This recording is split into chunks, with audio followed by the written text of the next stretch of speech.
बिस्मिल्लाहिर्रहमानिर्रहीम। अस्सलाम वालेकुम स्टूडेंट्स, कैसे हैं आप लोग? खैरियत से हैं? तो CS301 यानी डेटा स्ट्रक्चर्स की इस आज की दूसरी वीडियो में हम आपको वेलकम कहते हैं।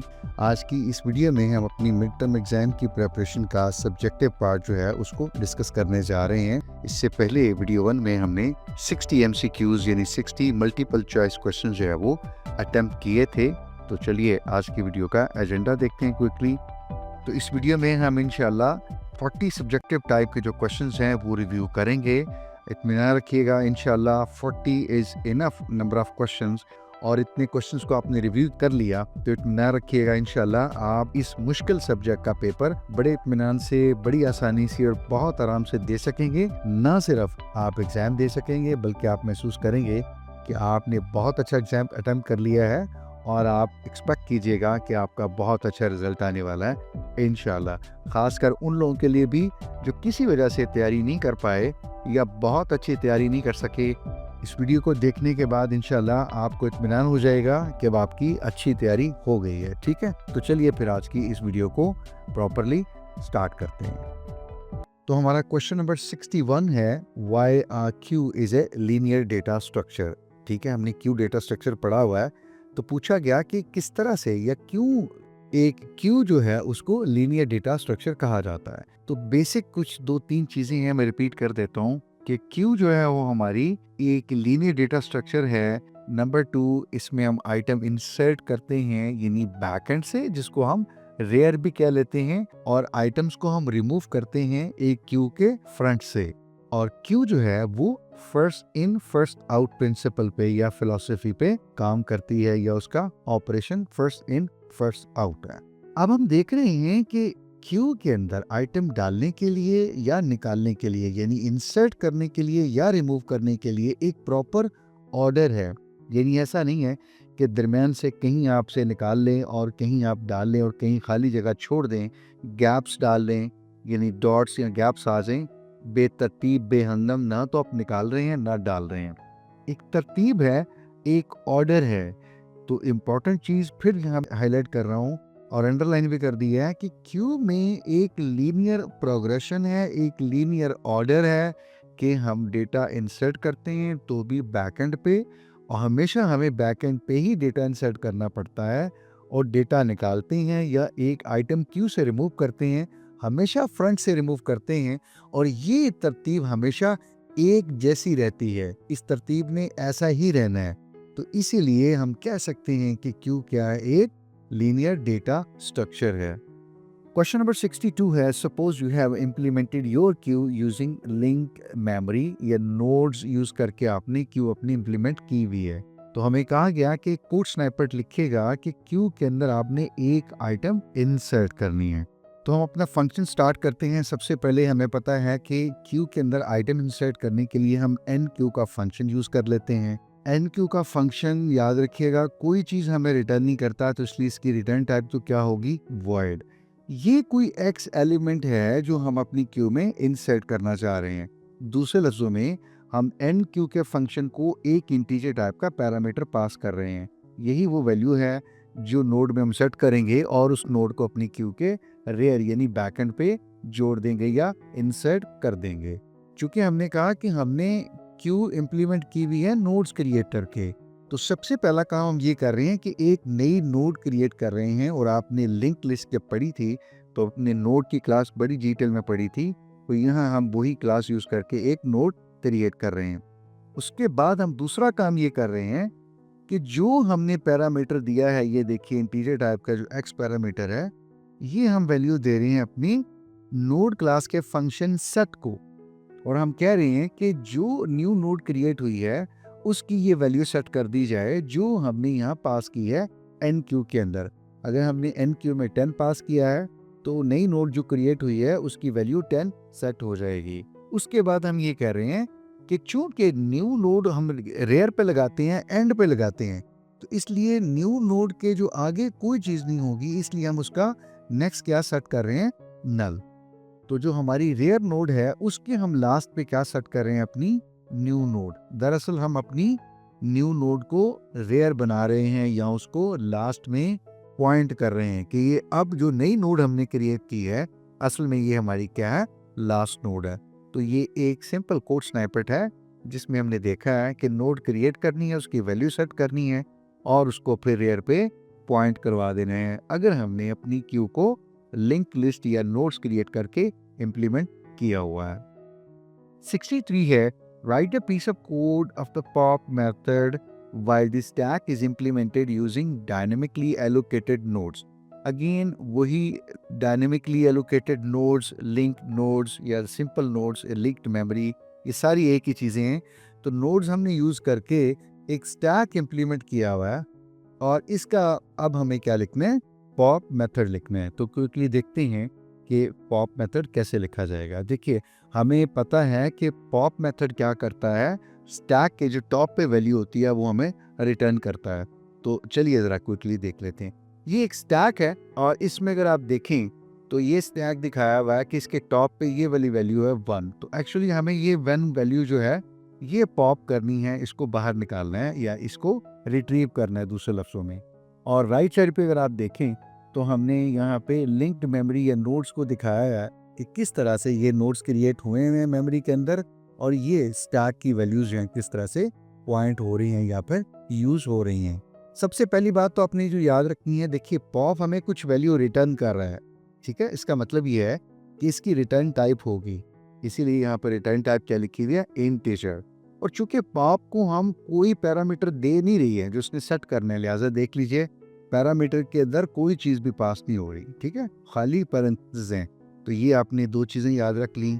उसके बाद हम क्या करते हैं, एक इंटीजर टाइप का वेरिएबल डिक्लेयर कर लेते हैं। चूंकि ये सारी वैल्यूज क्या हैं, 1752 इंटीजर हैं, तो इसलिए हम कह रहे हैं कि एक इंटीजर टाइप का हम वेरिएबल डिक्लेयर करते हैं। और उसके बाद चूंकि हेड पॉइंट कर रहा है हमारे पहली नोड को, और पहली नोड हमारी क्या है, इनफैक्ट वो जो टॉप पे है, तो वही हमें गेट करनी है। तो इसलिए हम कह रहे हैं कि इस नोड का गेट मेथड कॉल किया जाए। और नोड क्लास में हमने पढ़ा था कि गेट मेथड क्या करता है, उस नोड की वैल्यू रिटर्न कर देता है। तो असल में यहाँ पे इस स्टेटमेंट में क्या हो रहा है, सारी स्टेटमेंट में ये 1 जो है ये x के अंदर जा रहा है, पहली स्टेटमेंट में ये काम हो रहा है। उसके बाद हम क्या करते हैं, हम एक टेम्परेरी नोड क्रिएट कर लेते हैं और उसको हम अपने हेड को पॉइंट करवा देते हैं। ये देखिए हमने यही काम किया है। असल में हम ये चाह रहे हैं कि इस हेड को आर्जी तौर पे यहाँ से निकाल दिया जाए, क्योंकि इस नोड को हमने क्या करना है, पॉप करना है ना, इसको डिलीट करना है हमने। यदि वैल्यूज की निकाल ली हमने, रिटर्न भी करवा ली है, यदि एक्स में डाल दी है, अभी हम इसको रिटर्न भी करवाएंगे एट द एंड, लेकिन इसको हम क्या करेंगे, डिलीट करेंगे। लेकिन डिलीट करने से पहले चाह रहे हैं कि इस हेड को आगे ले जाएं। तो इसलिए हमने क्या किया है, एक टेम्परेरी पॉइंटर यहाँ पे डाल दिया। जो पॉइंटर हमारा हेड का था, जो हमारी नोड डिलीट होने वाली है, उसको पॉइंट कर रहा है, हम वहां से उसको हटाना चाहेंगे। तो इसलिए हमने यहाँ पे टेम्प से उसको पॉइंट करवाया आर्जी तौर पे। अब हम क्या करते हैं, इस हेड को उठा के आगे ले जाते हैं। तो अब हेड जो है आगे चला गया, हेड अब इसको पॉइंट नहीं कर रहा। हेड क्या हो गया, हेड से नेक्स्ट पे चला गया। ये देखें हेड क्या है, हेड डॉट गेट नेक्स्ट, यानी हेड अब यहाँ पे आ गया, 7 के ऊपर आ गया। तो अब असल में हेड यहाँ से निकल गया, इसलिए यहाँ मैंने देख रहा है क्रॉस भी कर दिया है। तो अब हम क्या कर सकते हैं, हम कहते हैं जी डिलीट कर दीजिए टेम्प को। एक्चुअली टेम्प ही पॉइंट कर रहा है ना इस नोड को, तो अब हम क्या कर रहे हैं, डिलीट कर दीजिए। तो इनफैक्ट ये सारा सिलसिला यहाँ से क्या हो जाएगा, डिलीट हो जाएगा और ये यहाँ से भी निकल जाएगा। तो हमारा टॉप जो है वो किसको पॉइंट करना शुरू कर देगा, 7 को। और ये देख लीजिए हेड भी किसको पॉइंट कर रहा है, 7 को। तो ये क्या था, एक सिंपल फंक्शन था उसका पॉप का। और एंड पे हम क्या कर रहे हैं, जो एक्स के अंदर वैल्यू हमने शुरू में गेट करके 1 डाली थी वो हम रिटर्न कर रहे हैं। और ये देखिए रिटर्निंग टाइप हमने क्या ली दी है, इंटीजर, यानी एक वैल्यू जो है वो हम एंड पे फंक्शन पे रिटर्न भी कर रहे हैं। तो ये क्या थी, एक सिंपल डेफिनेशन थी स्टैक के अंदर पॉप फंक्शन की, अगर हमने नोड्स के साथ स्टैक को इंप्लीमेंट किया हुआ है। 64 है, define const keyword reference variable and dangling reference. तो कॉन्स्ट का कीवर्ड आपने पढ़ा हुआ है CS 201 में भी, यानी इंट्रोडक्शन टू प्रोग्रामिंग में भी, कि कोई एक फंक्शन हो सकता है, कोई एक वेरिएबल हो सकता है और कोई एक पैरामीटर भी हो सकता है। इन सब को हम कांस्टेंट डिक्लेयर कर सकते हैं या कांस्टेंट बना सकते हैं, ठीक है। वी कैन मेक देम और we can declare them as a const या कांस्टेंट। और कॉन्स्ट का कीवर्ड हम यूज करते हैं C++ लैंग्वेज में। दूसरा पूछा गया रेफरेंस वेरिएबल क्या होता है। तो सी प्लस प्लस में आपको पता है कि एक वेरिएबल के लिए हम कोई एक सेकंड नेम, सिनोनिम या एलियस डिक्लेयर कर लेते हैं, उसको हम कहते हैं रेफरेंस। तो रेफरेंस असल में एक वेरिएबल का कोई एक और नाम होता है, एलियस हो सकता है, और हम उस नाम को यूज करेंगे तो हम उसी वेरिएबल को इनफैक्ट एक्सेस कर सकते हैं, और हम ऐसा ही करते हैं। वेरिएबल और रेफरेंस दोनों मेमोरी में एक ही जगह को पॉइंट करते हैं। थर्ड पूछा गया कि डेंगलिंग रेफरेंस क्या होता है। देखिए, हमने रेफरेंस क्रिएट किया किसी मेमोरी लोकेशन का, किसी वजह से या गलती से हमने वो मेमोरी लोकेशन जो क्रिएट की हुई थी या कीप से हमने रिजर्व करवाई हुई थी, एलोकेट करवाई हुई थी, वो हमने फ्री कर दी या फिर डिलीट कर दी, या वो मेमोरी हमसे डिलीट हो गई। तो होगा क्या कि अब हम दोबारा अगर वो रेफरेंस यूज करें, जब वो मेमोरी में जाएगा तो वो मेमोरी अवेलेबल नहीं होगी जो हमने रिजर्व करवाई हुई थी, या जिस मेमोरी को ये रेफरेंस पॉइंट कर रहा था, रेफरेंस वेरिएबल। तो इस सूरत में वहां कुछ नहीं होगा। तो इस रेफरेंस को जो असल में मेमोरी में किसी को भी अब पॉइंट नहीं कर रहा, ये क्या होगा? डेंगलिंग रेफरेंस होगा। यानी ये रेफरेंस वेरिएबल मेमोरी में किसी ऐसी जगह को पॉइंट करना चाह रहा है जो अभी अवेलेबल नहीं है, जो पहले शायद रिजर्व थी और अब डिलीट हो गई है, या फिर फ्री हो रही है, या फिर एग्जिस्ट नहीं कर सकती या नहीं कर रही। तो इस सूरत में इस रेफरेंस वेरिएबल को या इस रेफरेंस को हम कहेंगे डेंगलिंग रेफरेंस। 65 है, what is the recursive function, what are the two requirements for a recursive function. तो हमने ये अगेन CS201 में भी पढ़ा था कि जब कोई फंक्शन अपने आप को बार बार कॉल करता है, a function that calls itself, तो इसको हम कहते हैं रिकर्सिव फंक्शन। वहाँ हमने ये भी पढ़ा था कि फैक्टोरियल जो होता है किसी भी नंबर का, वो असल में सबसे सादा मिसाल है एक रिकर्सिव फंक्शन की। अब दो इसकी जो रिक्वायरमेंट्स होती हैं वो क्या होती हैं? एक कि आपको एक बेस केस देना पड़ता है।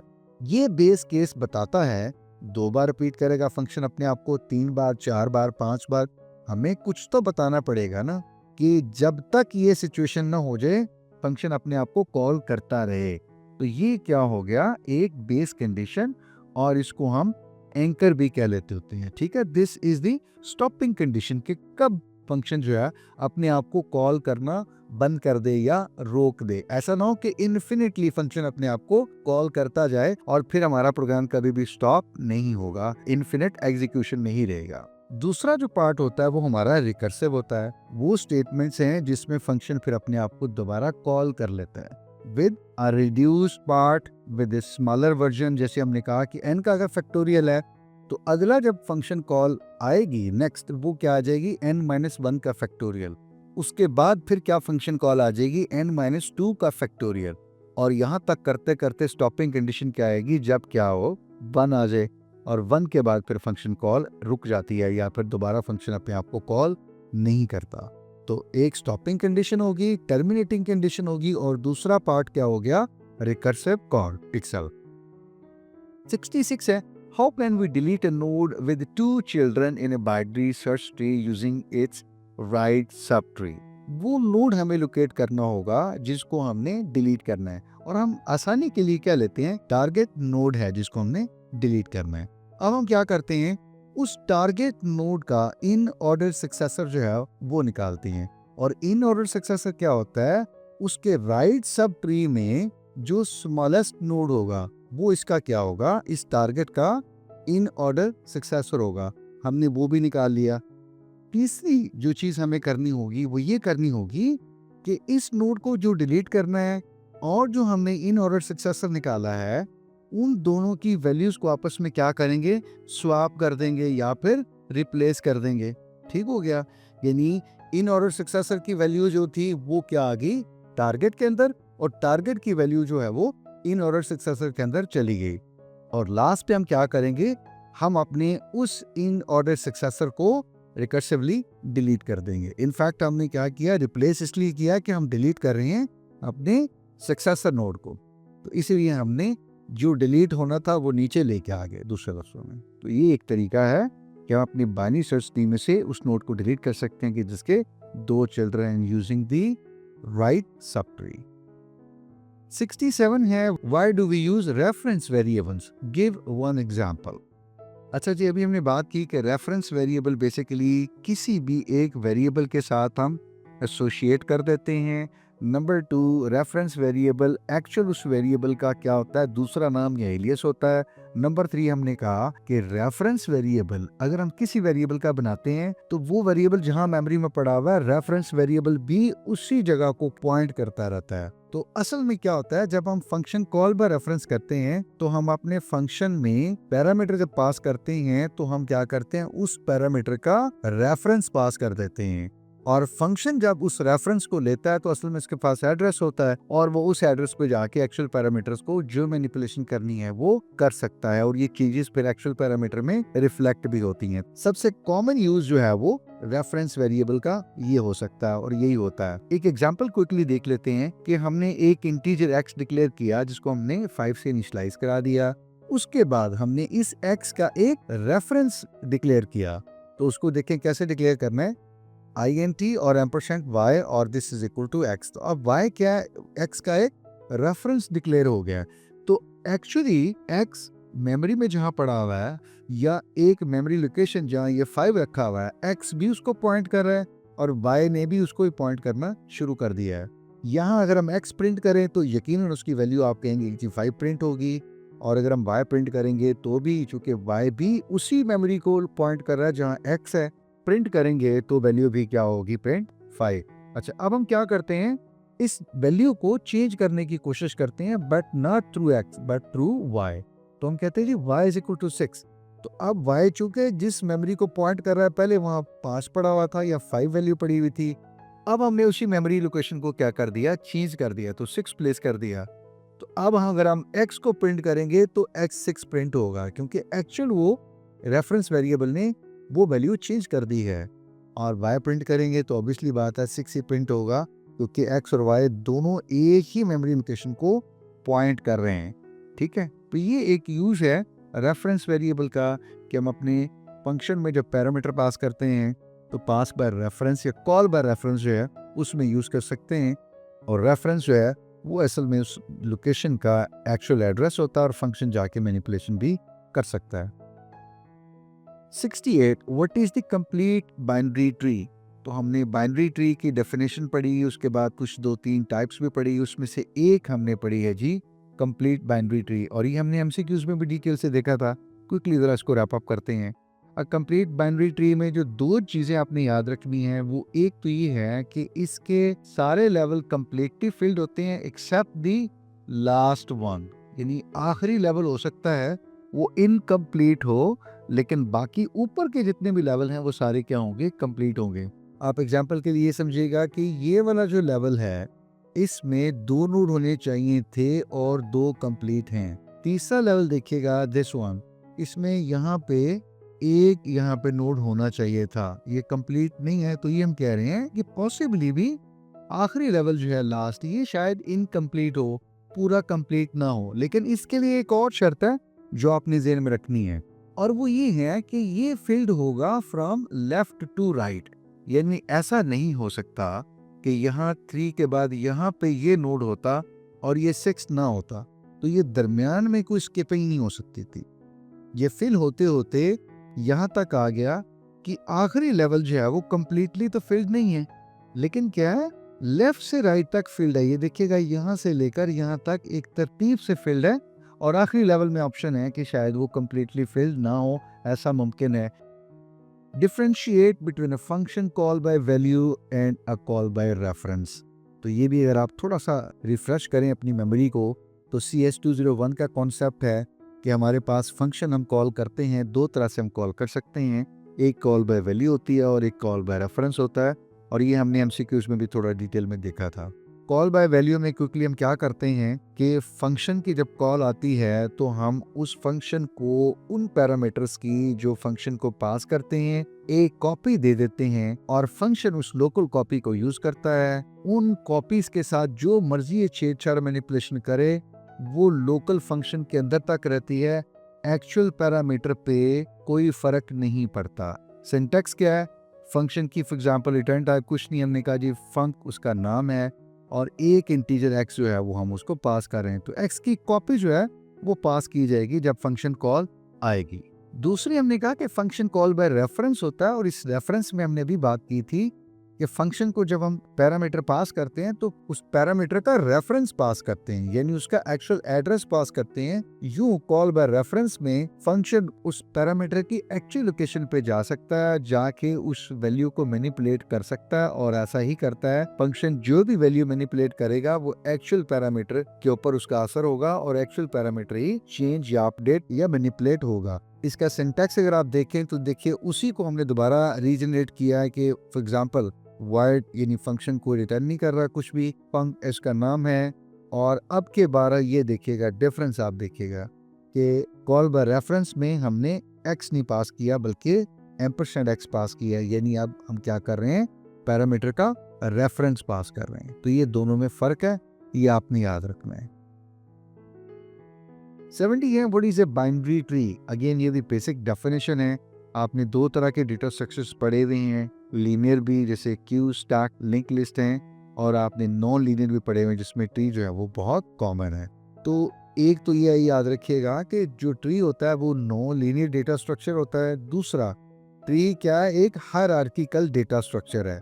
हायरार्की से आपकी क्या मुराद है, यानी एक ऊपर कोई चीज़ है, उसके बाद फिर नीचे 2-3 चीज़ें हैं, उसके बाद फिर और नीचे, तो ये क्या बनती है, इसको हम क्या देते हैं, हायरार्की। ठीक है, तो ट्री एक ऐसा स्ट्रक्चर है।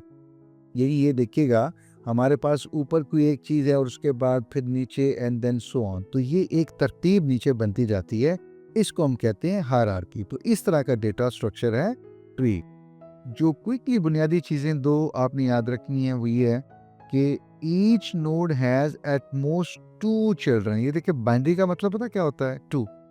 तो इसका मतलब ये है कि ये इसको इस बाइनरी के साथ रिलेट कर दीजिए।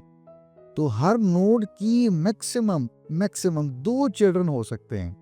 2 जो है उसके 2 चिल्ड्रन हैं, 4 और 10, 3 नहीं है। यानी यहाँ पे अगर कोई और चीज़ होती तो इसका मतलब ये था कि ये बाइनरी ट्री नहीं है, ये पर कोई और चीज़ है।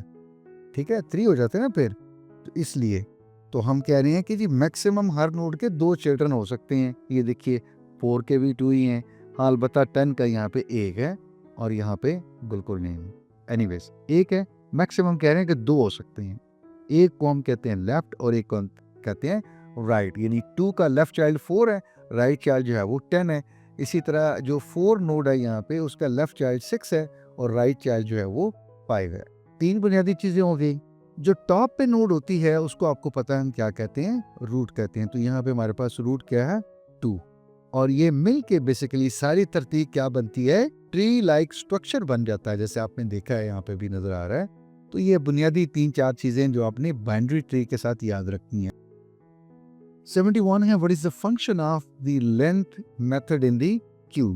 क्यू डेटा स्ट्रक्चर के अंदर हमने एक लेंथ का छोटा सा फंक्शन पढ़ा था। पूछा गया कि बेसिकली ये क्या है, इसका क्या काम है।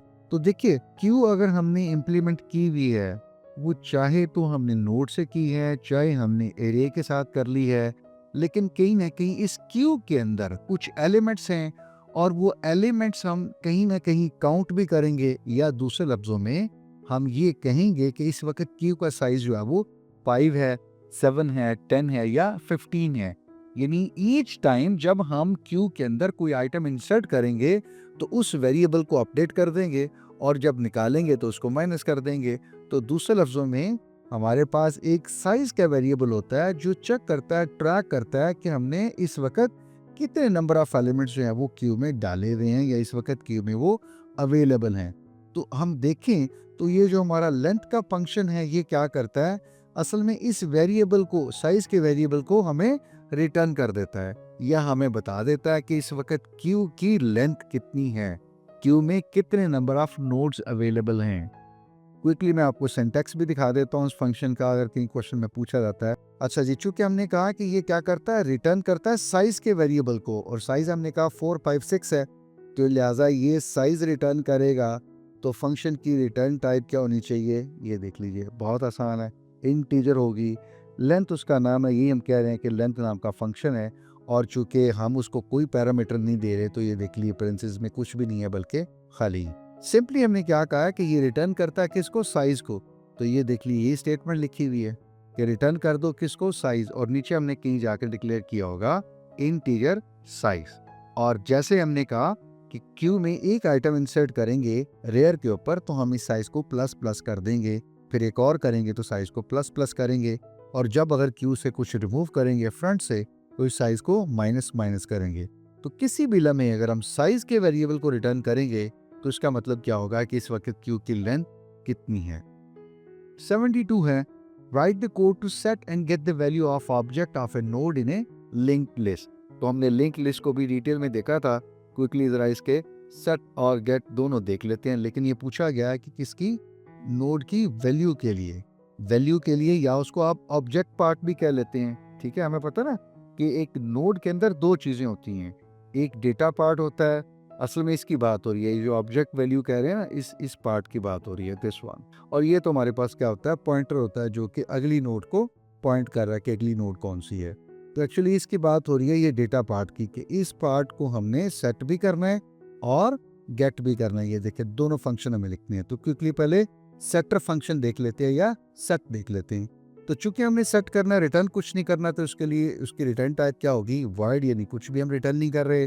फंक्शन का नाम मैंने यहाँ पे सेट वैल लिखा हुआ है, आप खाली सेट भी लिख सकते हैं, सेट वैल्यू भी लिख सकते हैं, सेट डेटा भी लिख सकते हैं, जो मर्जी लिखना चाहें। और एक इंटीजर टाइप का हम पैरामीटर पास कर रहे हैं जिसको मैंने यहाँ पे ए लिया हुआ है। इसका मतलब यह है कि यहाँ पे अगर हम 10 पास करेंगे तो यहाँ पे 10 वैल्यू इस डेटे की जगह सेट हो जाएगी इस नोड की। सिंपल एक स्टेटमेंट हम लिख रहे हैं, हम कह रहे हैं कि दिस पॉइंटर हमने यूज किया, इसका मतलब है कि करंट ऑब्जेक्ट जो भी रेफर हो रहा है उस ऑब्जेक्ट का जो डेटा पार्ट होगा, यदि ऑब्जेक्ट पार्ट होगा, उसमें आप क्या प्लेस कर दीजिए, 10, यानी जो आइटम आप यहाँ दे रहे हैं, जो वैल्यू दे रहे हैं, उस नोड की वो वैल्यू सेट हो जाएगी।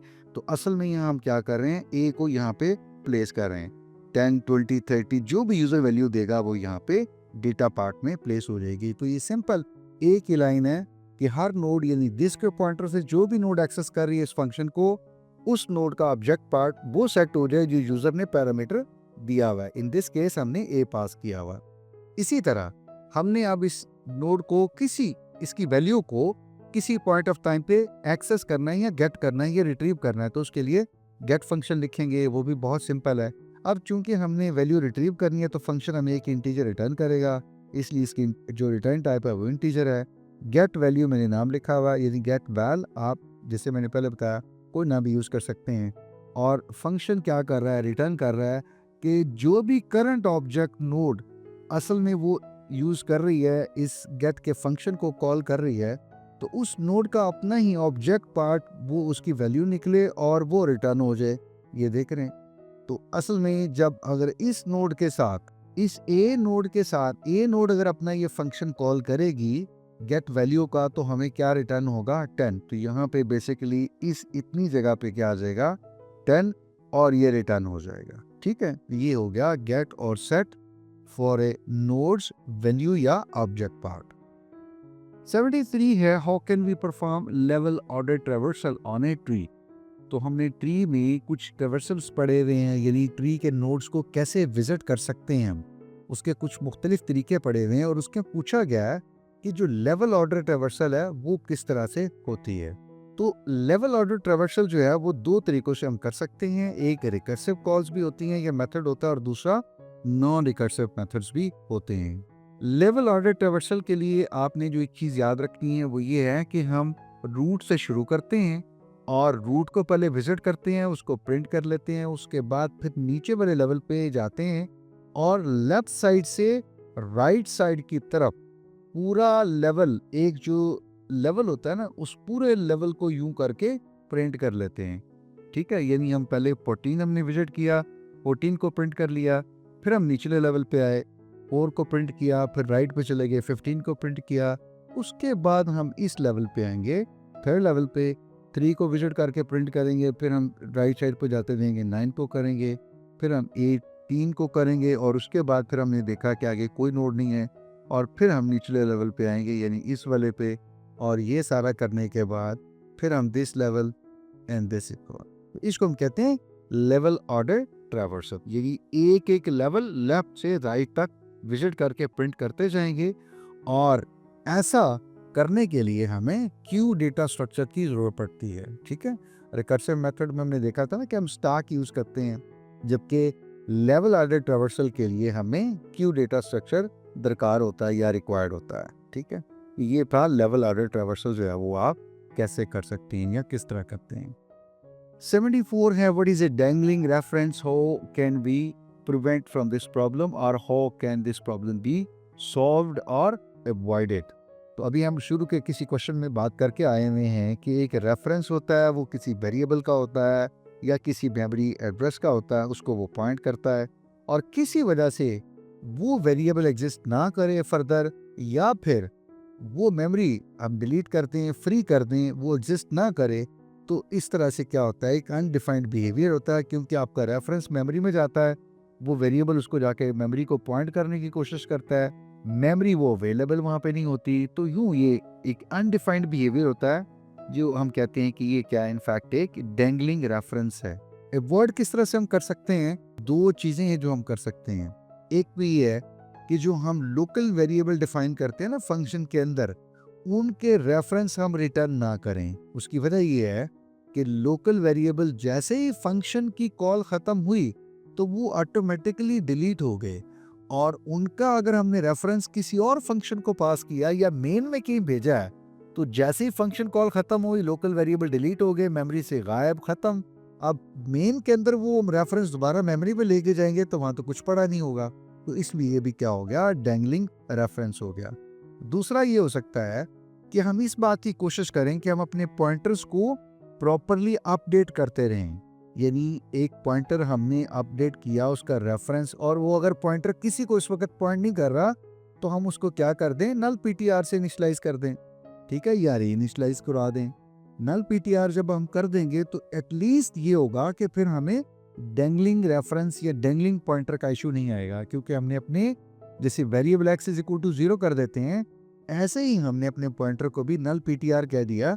तो अब हम एड्रेस या वैल्यू या डी रेफरेंस करने की कोशिश करेंगे, तो चूंकि ये नल पीटीआर है इसलिए हमें अनडिफाइंड बिहेवियर नहीं मिलेगा। तो ये दो काम है जो हम कर सकते हैं। 75 है, what is the maximum number of comparisons we must perform during insertion in a binary search tree या BST। यानी हमने कोई एक नोड इंसर्ट करना है अपनी बाइनरी सर्च ट्री BST के अंदर, तो हमें कितने कंपैरिजंस दरकार होंगे या रिक्वायर्ड होंगे। तो आपने याद रखना है कि इन द BST जितनी हाइट होगी उस ट्री की, जितनी डेप्थ होगी, उतने हमें नंबर ऑफ कंपैरिजंस रिक्वायर्ड होंगे।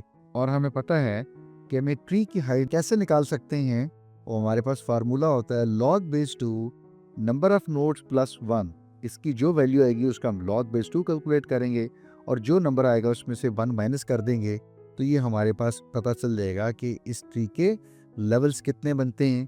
तो जब हम अपना ये डी नंबर कैलकुलेट कर लेंगे तो हम कह सकेंगे कि डी नंबर हमें कंपैरिजंस करने पड़ेंगे। इफ डी इज 5 तो इसका मतलब ये है कि हमें 5 कंपैरिजंस करने पड़ सकते हैं। डी इज 10 तो उसका मतलब ये है कि हमें उस BST में एक नोड इंसर्ट करने के लिए 10 कंपैरिजंस करने पड़ सकते हैं। दूसरी जो वर्ड सिचुएशन हो सकती है वो ये हो सकती है कि एक ट्री जो है वो लेफ्ट साइड पे स्क्यूड हो गया या फिर राइट साइड पे स्क्यूड हो गया है। और आपको पता है कि स्क्यूड उस वक्त होता है ट्री जब आप नोड्स, यानी अगर कम नंबर्स वाले आए जा रहे हैं तो आप सारे लेफ्ट पे डालते जा रहे हैं। मिसाल के तौर पे 9, 8, 7, तो जारी बात है BST में क्या करेंगे, आप इसको लेफ्ट साइड पर डालते जाएंगे, और 9, 10, 11, 12 तो आप इसको राइट साइड पर डालते जाएंगे सारे, क्योंकि रूट से वो सब बड़े होते जाएंगे। तो ऐसी सूरत में अगर ट्री आपका लेफ्ट स्क्यूड हो जाता है सारा या राइट स्क्यूड हो जाता है, दोनों सूरतों में ये वर्स कंडीशन हो सकती है। तो ऐसी सूरत में जितने नंबर ऑफ नोड्स हैं उसमें से एक माइनस करेंगे तो इतने नंबर ऑफ कंपैरिजंस आपको करने पड़ सकते हैं। 76 है, what is the function call stack. देखिए हमने बात की, हमने पढ़ा कि एक फंक्शन कॉल को इम्प्लीमेंट करने के लिए हमें स्टैक की ज़रूरत पड़ती है, और ये स्टैक हमें हेल्प करता है कि हम अपने फंक्शंस की कॉल्स को मैनेज कर सकते हैं, उस फंक्शन की एग्जीक्यूशन को मैनेज कर सकते हैं। हमने ये भी देखा कि कैसे एक फंक्शन की जब कॉल होती है तो उसके पैरामीटर्स हैं, उसके लोकल वेरिएबल्स हैं, और फंक्शन ने किस एड्रेस पे वापस आना है यानी इस कॉल के बाद फंक्शन किस एड्रेस पे वापस जाएगा, किस इंस्ट्रक्शन पे रिटर्न करेगा इस कॉल के बाद जिस कॉल पे वो अब जा रहा है। तो ये सारी चीजें हमें पता है कि स्टैक पे ही स्टोर होती हैं, स्टैक पे ही सेव होती हैं या स्टैक पे ही रखी जाती हैं। और जब ये फंक्शन कॉल हमारी खत्म होती है तो हम स्टैक से फिर ये चीजें पॉप कर लेते हैं। तो यूं हम कह सकते हैं कि जी जो कॉल स्टैक है असल में वो हमें इनेबल करता है कि ना सिर्फ हम अपने फंक्शन की कॉल मैनेज कर सकते हैं, फंक्शन को एग्जीक्यूट कर सकते हैं, बल्कि ये भी इनेबल करता है कि आप अपने फंक्शन के अंदर फंक्शन कॉल ले सकते हैं, जिसको हम नेस्टेड फंक्शन कॉल कह सकते हैं। और इस बात के लिए भी इनेबल करता है या इस चीज को भी इंश्योर करता है कि आपका फंक्शन अपने ही आप को बार बार कॉल कर सकता है, जिसको हमने कहा भी क्या रिकर्सिव फंक्शन होते हैं। 77 है what are the applications of binary tree. तो जो बाइनरी ट्री की जो सबसे बुनियादी और सबसे जो अच्छी आप समझ लीजिए उसकी एप्लीकेशन है वो ये है कि आप बाइनरी ट्री को यूज करते हुए बहुत एफिशिएंटली डेटा स्टोर कर सकते हैं। ठीक है, this is one of the biggest advantages of binary trees. इसकी जो सबसे कॉमन एप्लीकेशन हो सकती है वो ये है कि हायरार्किकल डेटा जहां आपको रिप्रेजेंट करना हो, जैसे ऑर्गेनाइजेशनल चार्ट्स हैं या इस तरह की चीजें हैं, तो इस तरह का डेटा जब आपने सेव करना हो, स्टोर करना हो, तो आपके पास बाइनरी ट्री एक बहुत अच्छा डेटा स्ट्रक्चर है। और आपने अगर पढ़ा हो तो ऑपरेटिंग सिस्टम में जो फाइलें हैं वो इसी तरह से स्टोर की जाती हैं।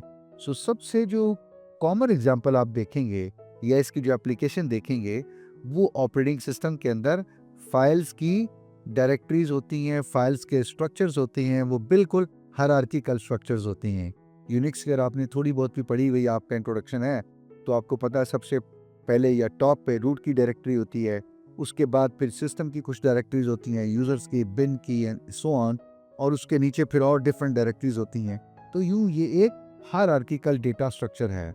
नंबर 2, आपने डेटा सॉर्ट करना हो, डेटा सर्च करना हो, तो बाइनरी सर्च ट्री जो है वो सबसे एफिशिएंट है। इसकी जो फॉर्मेशन है वो बेसिकली आपको क्या दे रही है, डेटा सॉर्ट करके दे रही है, और जो अल्टीमेटली आपको क्या करता है, डेटा सर्च करने में बहुत हेल्पफुल है। तीसरी चीज आप आगे चल के पढ़ेंगे, ये शायद आपने पढ़ लिया हो कि हफमैन एन्कोडिंग जो है वो एक डेटा कंप्रेशन की बहुत कॉमन एग्जांपल है, बहुत कॉमन एप्लीकेशन है। तो हफमैन जो कोर्स हैं, जो डेटा कंप्रेशन की एक समझ लीजिए एप्लीकेशन है, वो अंडरलाइन क्या यूज करती है, अगेन बाइनरी ट्रीज। तो डेटा कंप्रेशन आपको पता है कि कमर्शियल एप्लीकेशंस में बहुत यूजफुल है, इवन एवरीडे सिंगल लाइफ आप और मैं बहुत ज़्यादा यूज़ करते हैं। तो डेटा कंप्रेशन जो है वो अगेन एक very very common application of your binary trees. 78 है what is A Q list is basic operation. तो क्यू हमें पता है कि एक लीनियर डेटा स्ट्रक्चर है जो first in first out principle पे काम करता है। आइटम्स हम एंड पे या रेयर पे इंसर्ट करते हैं और फ्रंट से रिमूव करते हैं। जो इसके बेसिक ऑपरेशंस हैं उसमें एन क्यू हम कर सकते हैं, यानी कोई डेटा आइटम हम इंसर्ट करते हैं और हमें बतानी पड़ती है कि वो डेटा आइटम क्या है। इन दिस केस ए जो है वो यानी जो पैरामीटर हम पास कर रहे हैं वो क्यू के एंड पे इंसर्ट हो जाएगा। तो एन क्यू डेटा को या एक आइटम को इंसर्ट करता है एट द एंड या रेयर। सेकंड है डी क्यू। डी क्यू क्या करता है, क्यू के फ्रंट से एक आइटम जो है उसको रिमूव कर देता है। फ्रंट क्या करता है, आपका जो फ्रंट पॉइंटर है जो पहले क्यू के अंदर आइटम को पॉइंट कर रहा है उसको सिर्फ आपको क्या कर देता है, रिटर्न कर देता है, लेकिन क्यू से रिमूव नहीं करता। डी क्यू रिमूव कर देता है, रिटर्न भी आपको करता है, लेकिन फ्रंट जो है वो सिर्फ आपको रिटर्न कर देता है, क्यू के अंदर उसको पड़ा रहने देता है, क्यू से उस आइटम को रिमूव नहीं करता। Is empty. फॉर एग्जाम्पल अगर हमारे क्यू में कोई भी आइटम नहीं है और हम कहते हैं जी के फ्रंट रिटर्न कर दीजिए, डी क्यू कर दीजिए, तो ये देखना पड़ेगा पहले कि क्यू कहीं एम्प्टी तो नहीं है। अगर क्यू एम्प्टी है तो आपको रिटर्न क्या किया जाए, फिर तो कुछ भी रिटर्न नहीं हो सकता। तो डी क्यू से पहले या फ्रंट से पहले हम ये देखते हैं, या इनकी जब कॉल होती है तो हम ये पहले चेक करते हैं कि क्यू एम्प्टी तो नहीं है, यानी ऐसा तो नहीं कि क्यू बिल्कुल एम्प्टी है, उसमें कुछ भी नहीं है। तो उसको चेक करने के लिए जो फंक्शन है वो क्या है, इज एम्प्टी। अगर क्यू में कोई चीज नहीं है और क्यू बाकी एम्प्टी है तो ये ट्रू रिटर्न करता है। और अगर कोई एक नोड या ज्यादा नोड्स या आइटम्स क्यू में एग्जिस्ट करते हैं, क्यू एम्प्टी नहीं है या नॉन एम्प्टी है, तो ये फंक्शन हमें फॉल्ट रिटर्न करेगा। 79 है give practical uses of stack. तो इट्स वेरी वेरी इंटरेस्टिंग कि स्टैक हमने पढ़ लिया, लेकिन हम कुछ देखते हैं कि उसके प्रैक्टिकल एग्जांपल्स जो हैं वो क्या होती हैं। हम जानते हैं कि स्टैक जो है वो भी लीनियर डेटा स्ट्रक्चर है, last in first out principle पे काम करता है, यानी जो टॉप पे चीज़ होती है, जो सबसे एंड पे हम डालते हैं, उसको ही हम पहले निकाल सकते हैं। अगेन इसके कुछ बेनिफिट्स भी हैं। सबसे पहले हमने अभी डिटेल में बात की कि फंक्शंस कॉल्स को इम्प्लीमेंट करने के लिए प्रोग्रामिंग लैंग्वेजेस में स्टैक यूज होता है। उसके बाद आपने देखा होगा कि वेब ब्राउजर्स में आप जैसे जैसे पेजेस विजिट कर रहे होते हैं, उसके बाद बैक का बटन प्रेस करते हैं, तो जो लास्ट पेज आपने विजिट किया होता है आपको वो मिल जाता है। तो आप ये समझ लीजिए कि जो पेज आप विजिट करते जा रहे हैं वो स्टैक में रखे जा रहे हैं, और जो आपका लास्ट पेज है वो सबसे टॉप पे होता है। और जैसे ही आप बैक का बटन प्रेस करते हैं तो वहां से वो आपको पॉप कर दिया जाता है और उसके ऊपर फिर आप चले जाते हैं, उसको ब्राउज कर सकते हैं। तो it's very very interesting example of stack. और थर्ड, आपने कभी सोचा है कि कैसे आप अनड्यू कर लेते हैं? माइक्रोसॉफ्ट वर्ड में आप फॉर्मेटिंग करते करते आप क्या करते हैं, कंट्रोल जी कर लेते हैं, यानी जिसको हम कहते हैं अनडू आप कर लेते हैं। तो आप ये समझिएगा कि जो फॉर्मेटिंग आप अप्लाई करते जा रहे हैं उनको भी स्टैक में रखा जा रहा है, या उनको पीछे वर्ड स्टैक में रखता जा रहा है। और जैसे ही आप अनडू करते हैं अपना आखिरी फंक्शन, तो जो टॉप पे चीज होती है उसको क्या कर दिया जाता है, पॉप कर दिया जाता है या निकाल दिया जाता है। तो यूं फिर आप उससे पहले वाली जो फॉर्मेटिंग है उसके ऊपर आ जाते हैं। तो ये तीन बहुत इंटरेस्टिंग एग्जाम्पल्स हैं। यानी एक तो आपने पढ़ी होगी फंक्शन कॉल्स की, वेब ब्राउजर की शायद आपकी नज़र से ना गुजरी, और वर्ड प्रोसेसिंग की। तो ये तीन एग्जाम्पल्स हैं जो आप मेंशन कर सकते हैं, या आपको थोड़ा सा इनका आइडिया होना चाहिए कि these are practical uses of tags. Question number 80 है, how linked list waste less memory as compare to the arrays. तो एरे के अंदर जो बुनियादी एक मसला है या वो चीज़ है वो ये है कि एरे हमेशा कंटिग्यूअस मेमोरी में एलोकेट होती है। मिसाल के तौर पर अगर 100 एलिमेंट्स की एरे हमें डिक्लेयर करनी हो तो वो किसी ऐसी जगह डिक्लेयर होगी जहां पे एग्जैक्टली 100 एलिमेंट स्टोर किए जा सकते हों। इससे एक प्रॉब्लम क्या हो रही है कि दरमियान में कहीं मेमोरी में अगर छोटे छोटे चंक्स या फ्रेगमेंट अवेलेबल हैं तो अरे उनको यूटिलाइज नहीं कर सकती। एक प्रॉब्लम ये है। दूसरी चीज, अगर हमने पहले से अरे का साइज 100 रख दिया, इसका मतलब यह है कि 100 एलिमेंट्स के लिए स्पेस ऑपरेटिंग सिस्टम ने आपको एलोकेट करवा दी। अब उन 100 बाइट्स के ऊपर कोई और चीज रखी नहीं जा सकती क्योंकि आपने अरे डिक्लेयर कर दी है, वो आपका प्रोग्राम ही यूज कर सकता है। अगर फॉर इंस्टेंस हम उनको यूज नहीं करते, हम 50 एलिमेंट यूज कर लेते हैं, तो बाकी 50 रिजर्व हो गए हैं, तो वो क्या है, वेस्ट ऑफ मेमोरी है। लिंक लिस्ट की अगर हम बात करें तो हमने कहा था कि ये क्या है, डायनेमिक मेमोरी एलोकेशन है, यानी जब हमें जरूरत पड़ेगी हम नोड्स को क्रिएट कर लेंगे, हम पहले से क्रिएट करके नहीं रखेंगे। तो हम उतनी ही मेमोरी ले रहे हैं जितनी हमें चाहिए, हम अरे की तरह पहले 100, 200, 500, 1000 एलिमेंट्स को रिजर्व नहीं कर रहे। तो ये एक एफिशिएंट अप्रोच हो गई। दूसरा, हमने ये भी कहा था कि नोड्स मेमोरी में डिफरेंट जगहों पे जहां जगह मिलेगी क्रिएट हो जाएंगे, जरूरी नहीं है इकट्ठे ही क्रिएट हो। तो इसका मतलब ये है कि ऊपर अरे के केस में जो हमने कहा था कि छोटे छोटे मेमोरी के फ्रेगमेंट्स हैं, चंक्स हैं, 4-4, 5-5 बाइट्स के, मिसाल दे रहा हूँ, तो हो सकता है अरे यूज ना करे, लेकिन नोड्स को अगर इतनी स्पेस चाहिए और वो अवेलेबल है तो नोड क्रिएट हो जाएगा। तो इसका मतलब ये है कि लिंक्ड लिस्ट अगर नोड्स के साथ हम क्रिएट कर रहे हैं तो ये मेमोरी के फ्रेगमेंट्स को भी यूज कर रहा है, जो कि क्या है, एक बहुत अच्छी मेमोरी की यूटिलाइजेशन है, एफिशिएंट यूटिलाइजेशन है, वेस्टेज यहाँ पे। तो ये दो बुनियादी चीजें हैं जो आपने ज़हन में रखनी है। अरे के केस में ये इश्यूज आप कह सकते हैं, ड्रॉबैक्स कह सकते हैं, या इनएफिशिएंसी कह सकते हैं, जबकि डायनेमिक मेमोरी के साथ अगर हम लिंक लिस्ट क्रिएट करें तो हमारी जो मेमोरी है उसकी वेस्टेज कम से कम हो जाती है। अच्छा, इसी क्वेश्चन को अगर हम पैराग्राफ में लिखना चाहते हैं तो मैंने वो भी कोशिश की है कि यहाँ पे एटलीस्ट उसका भी एक आइडिया दे दूं आपको। Usually I prefer the first approach, जो मैंने पहला आंसर लिखा है वो बुलेट्स में ज़रा शॉर्ट हो जाता है, आपका टाइम भी बहुत सेव होता है। ठीक है, इसमें मैंने अगेन वही बात करने की कोशिश की है कि अरे को कंसेक्यूटिव मेमोरी चाहिए, और अगर दरमियान में छोटे छोटे अनयूज्ड फ्रेगमेंट्स पड़े हुए हैं तो वो अरे यूज़ नहीं कर सकती। और अगर हम ज़्यादा मेमोरी एलोकेट कर लेते हैं तो हो सकता है हम यूज़ करें, हो सकता है ना करें, तो जो रिजर्व हमने की है वो फिर क्या होती है, किसी और को एलोकेट नहीं करवाई जा सकती। तो यूं ये पैराग्राफ आपने अरे के लिए लिख दिया और बता दिया कि ये इसमें इश्यूज हैं। लिंक लिस्ट में अलबत्ता नोड हम क्रिएट करते हैं जब हमें ज़रूरत होती है, तो इसका मतलब ये है कि हम पहले से कोई रिजर्वेशन नहीं करते, जब ज़रूरत पड़ती है, जितनी ज़रूरत पड़ती है, सिर्फ उतनी मेमोरी जो है वो यूज़ करते हैं। और उसके अलावा जहाँ पे भी कुछ छोटे मोटे अनयूज चंक्स पड़े हुए हैं उनको भी हम यूज़ कर सकते हैं अगर नोड वहाँ क्रिएट हो सकती है। तो ये एक अच्छी अप्रोच है, एक एफिशिएंट अप्रोच है। 81 है, give any two uses of priority queues. तो क्यूज की एक स्पेशलाइजेशन फॉर्म या स्पेशलाइज्ड फॉर्म आपने पढ़ी होगी, प्रायोरिटी क्यूज। जाहिर बात है क्यूज के साथ एक चीज और एसोसिएटेड हो गई है जिसको हम यहाँ पे कह रहे हैं प्रायोरिटी, राइट। तो इसकी जो सबसे कॉमन एग्जांपल है या आसान तरीन और बहुत कॉमन, वो क्या है? Operating system. ऑपरेटिंग सिस्टम के अंदर मुख्तलिफ जो प्रोसेसेस की क्यूज होती हैं या स्केजुलिंग क्यूज आप कह लीजिए, उनके साथ एसोसिएटेड होती हैं कुछ प्रायोरिटीज। यानी प्रोसेसेस आ रहे हैं और जिसकी प्रायोरिटी ज़्यादा है, हायर है, उसको फिर क्या किया जाएगा? सीपीयू पहले दे दिया जाएगा या वो फिर पहले एग्जीक्यूट होगा। और जिसकी प्रायोरिटी जो है वो कम है या लोअर है, उसको फिर बाद में सीपीयू मिलेगा। ठीक है, तो ये ऐसी क्यूज जिसमें क्या है? प्रायोरिटीज हैं। एक प्रायोरिटी जो क्यू है उसकी एग्जांपल क्या होगी? स्केड्यूलिंग एल्गोरिथम या scheduling queues in the operating systems. Second जो है बिल्कुल इसी नौइयत की चीज़ है कि इवेंट ड्रिवन सिमुलेशन जो है वहाँ पे भी यही काम होता है। ठीक है, तो ये दो कुछ आप समझ लीजिए very common applications of priority queues. Third एक एडिशनल चीज़ मैंने यहाँ पर डाल दी है आपके इंटरेस्ट के लिए, चूंकि अभी आपने ये पढ़ा नहीं होगा ग्राफ वगैरह। तो जो डाइजेक्स्ट्रास एल्गोरिथम है उसमें जो शॉर्टेस्ट पैथ फाइंड करने का एक तरीका होता है, उसमें भी ये प्रायोरिटीज क्यूज इस्तेमाल होती हैं।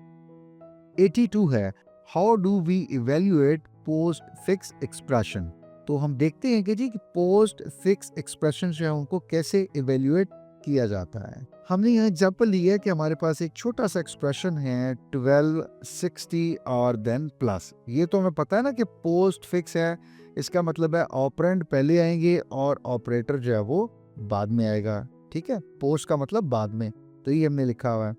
अब हमें पता है कि हमारे पास दो ऑपरेंड आते हैं और उसके बाद फिर क्या आता है? ऑपरेटर आता है, और जो ऑपरेटर आता है इसने इन दो के ऊपर अप्लाई होना होता है। अगर 12 स्पेस 60 स्पेस प्लस लिखा हुआ है तो उसका मतलब क्या होगा? ये जो प्लस है ये 12 यानी जो फर्स्ट ऑपरेंड है, 60 सेकंड ऑपरेंड है, इन दोनों को ऑपरेट करेगा या इन दोनों के ऊपर अप्लाई होगा। कि जब भी हम ऑपरेंड रीड करते हैं तो हम स्टैक पे उनको क्या करते हैं? पुश। इसका मतलब कि हमने 12 रीड किया, हमने स्टैक के ऊपर पुश कर दिया।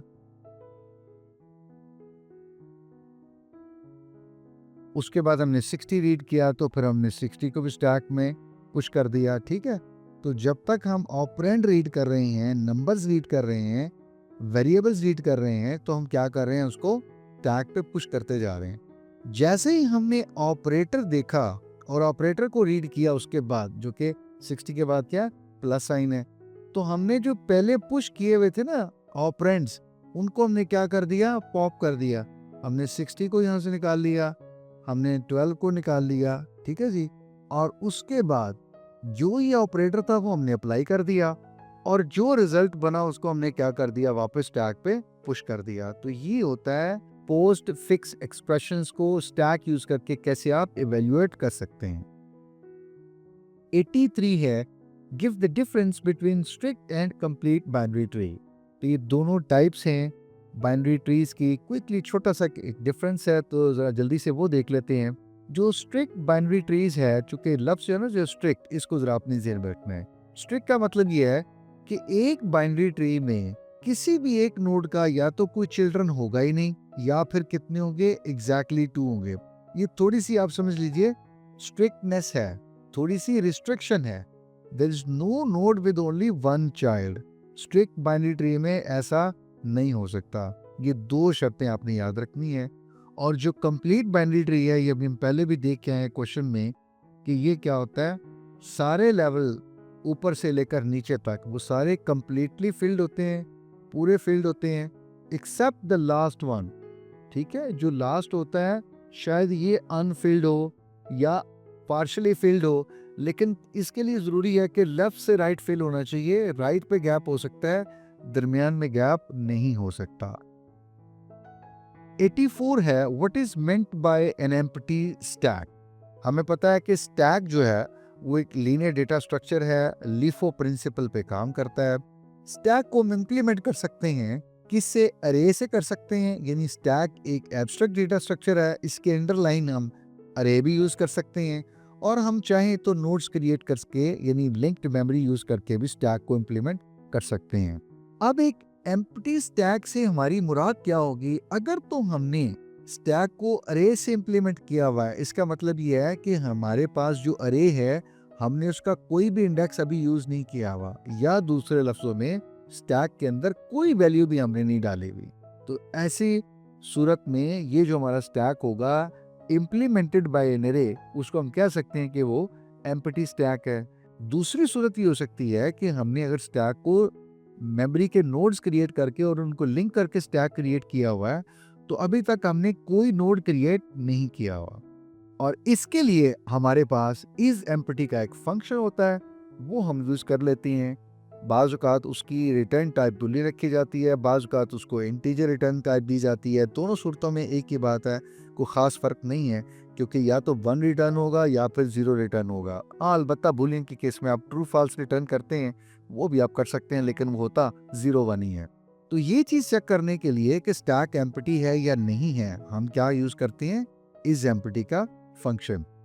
इज एम्प्टी का फंक्शन हमें ट्रू रिटर्न करता है अगर स्टैक वाकई एम्प्टी है, यानी हमने स्टैक को अरे से इम्प्लीमेंट किया हुआ है और कोई भी इंडेक्स हमने यूज नहीं किया, कोई वैल्यू अरे में पास नहीं की या प्लेस नहीं की हुई। अगर स्टैक हमने लिंक्ड मेमोरी से इम्प्लीमेंट किया हुआ है तो अभी तक हमने कोई नोड क्रिएट नहीं की हुई, तो इसका मतलब कि साइज का जो वेरिएबल है वो क्या होगा? 0। और इस एम्प्टी में हम क्या करते हैं? चेक कर लेंगे कि अगर साइज का वेरिएबल 0 है तो इसका मतलब यह है कि स्टैक एम्प्टी है, तो आप रिटर्न कर दो ट्रू को या 1 को। और अगर साइज का वेरिएबल 0 नहीं है, 1 2 3 4 कुछ नोड्स हैं स्टैक के अंदर या कुछ वैल्यूज हैं स्टैक के अंदर, तो इसका मतलब यह है कि स्टैक फिर एम्प्टी नहीं है, फिर क्या कर दो?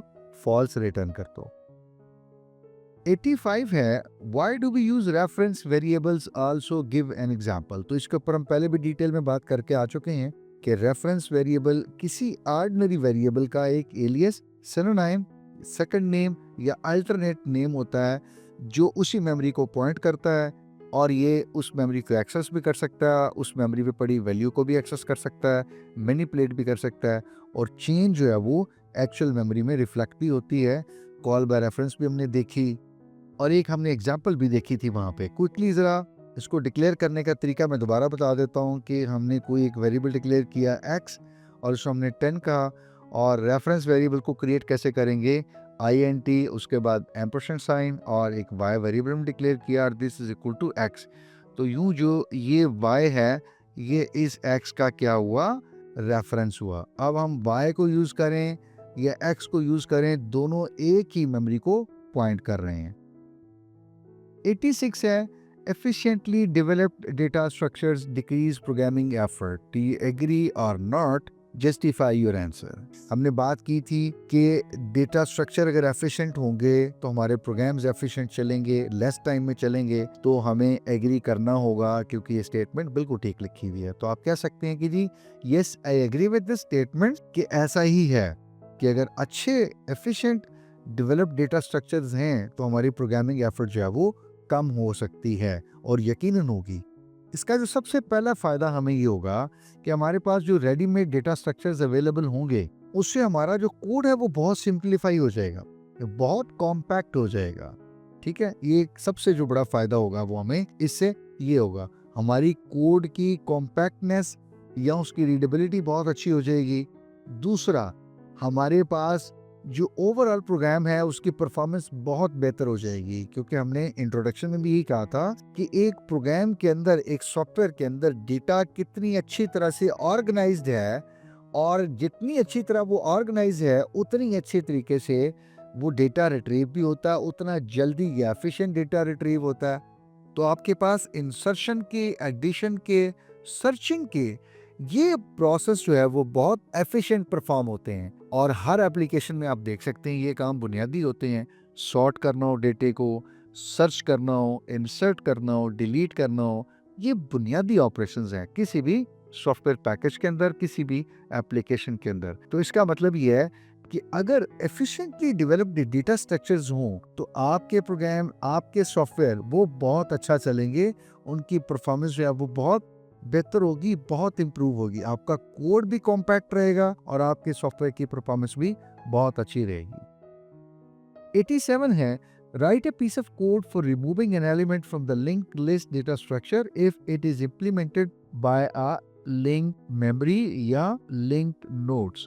तो हमें कहा गया है कि लिंक लिस्ट से आप एक नोड को डिलीट करके दिखाइए, उसका कोड लिखिए। अच्छा जी, तो हम क्विकली जरा एक मिनट ये देख लेते हैं कि ये हमारे पास एक कोई लिंक लिस्ट गिवन है जहाँ करंट का जो पॉइंटर है वो 6 को पॉइंट कर रहा है और हमें यकीनन इस 6 नोड को डिलीट करना होगा या इस लिस्ट में से रिमूव करना होगा। तो देखिए, रिमूव है तो इसका मतलब ये है कि हमारा रिमूव का ही फंक्शन यहाँ पे हम यूज करेंगे।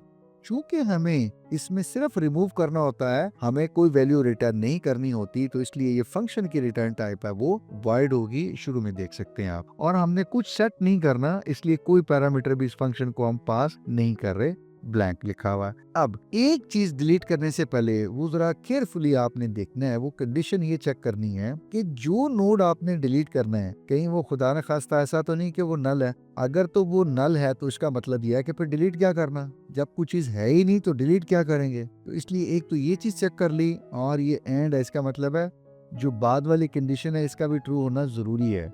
दूसरी चीज हम क्या कर रहे हैं, वो हेड नोड भी नहीं होनी चाहिए।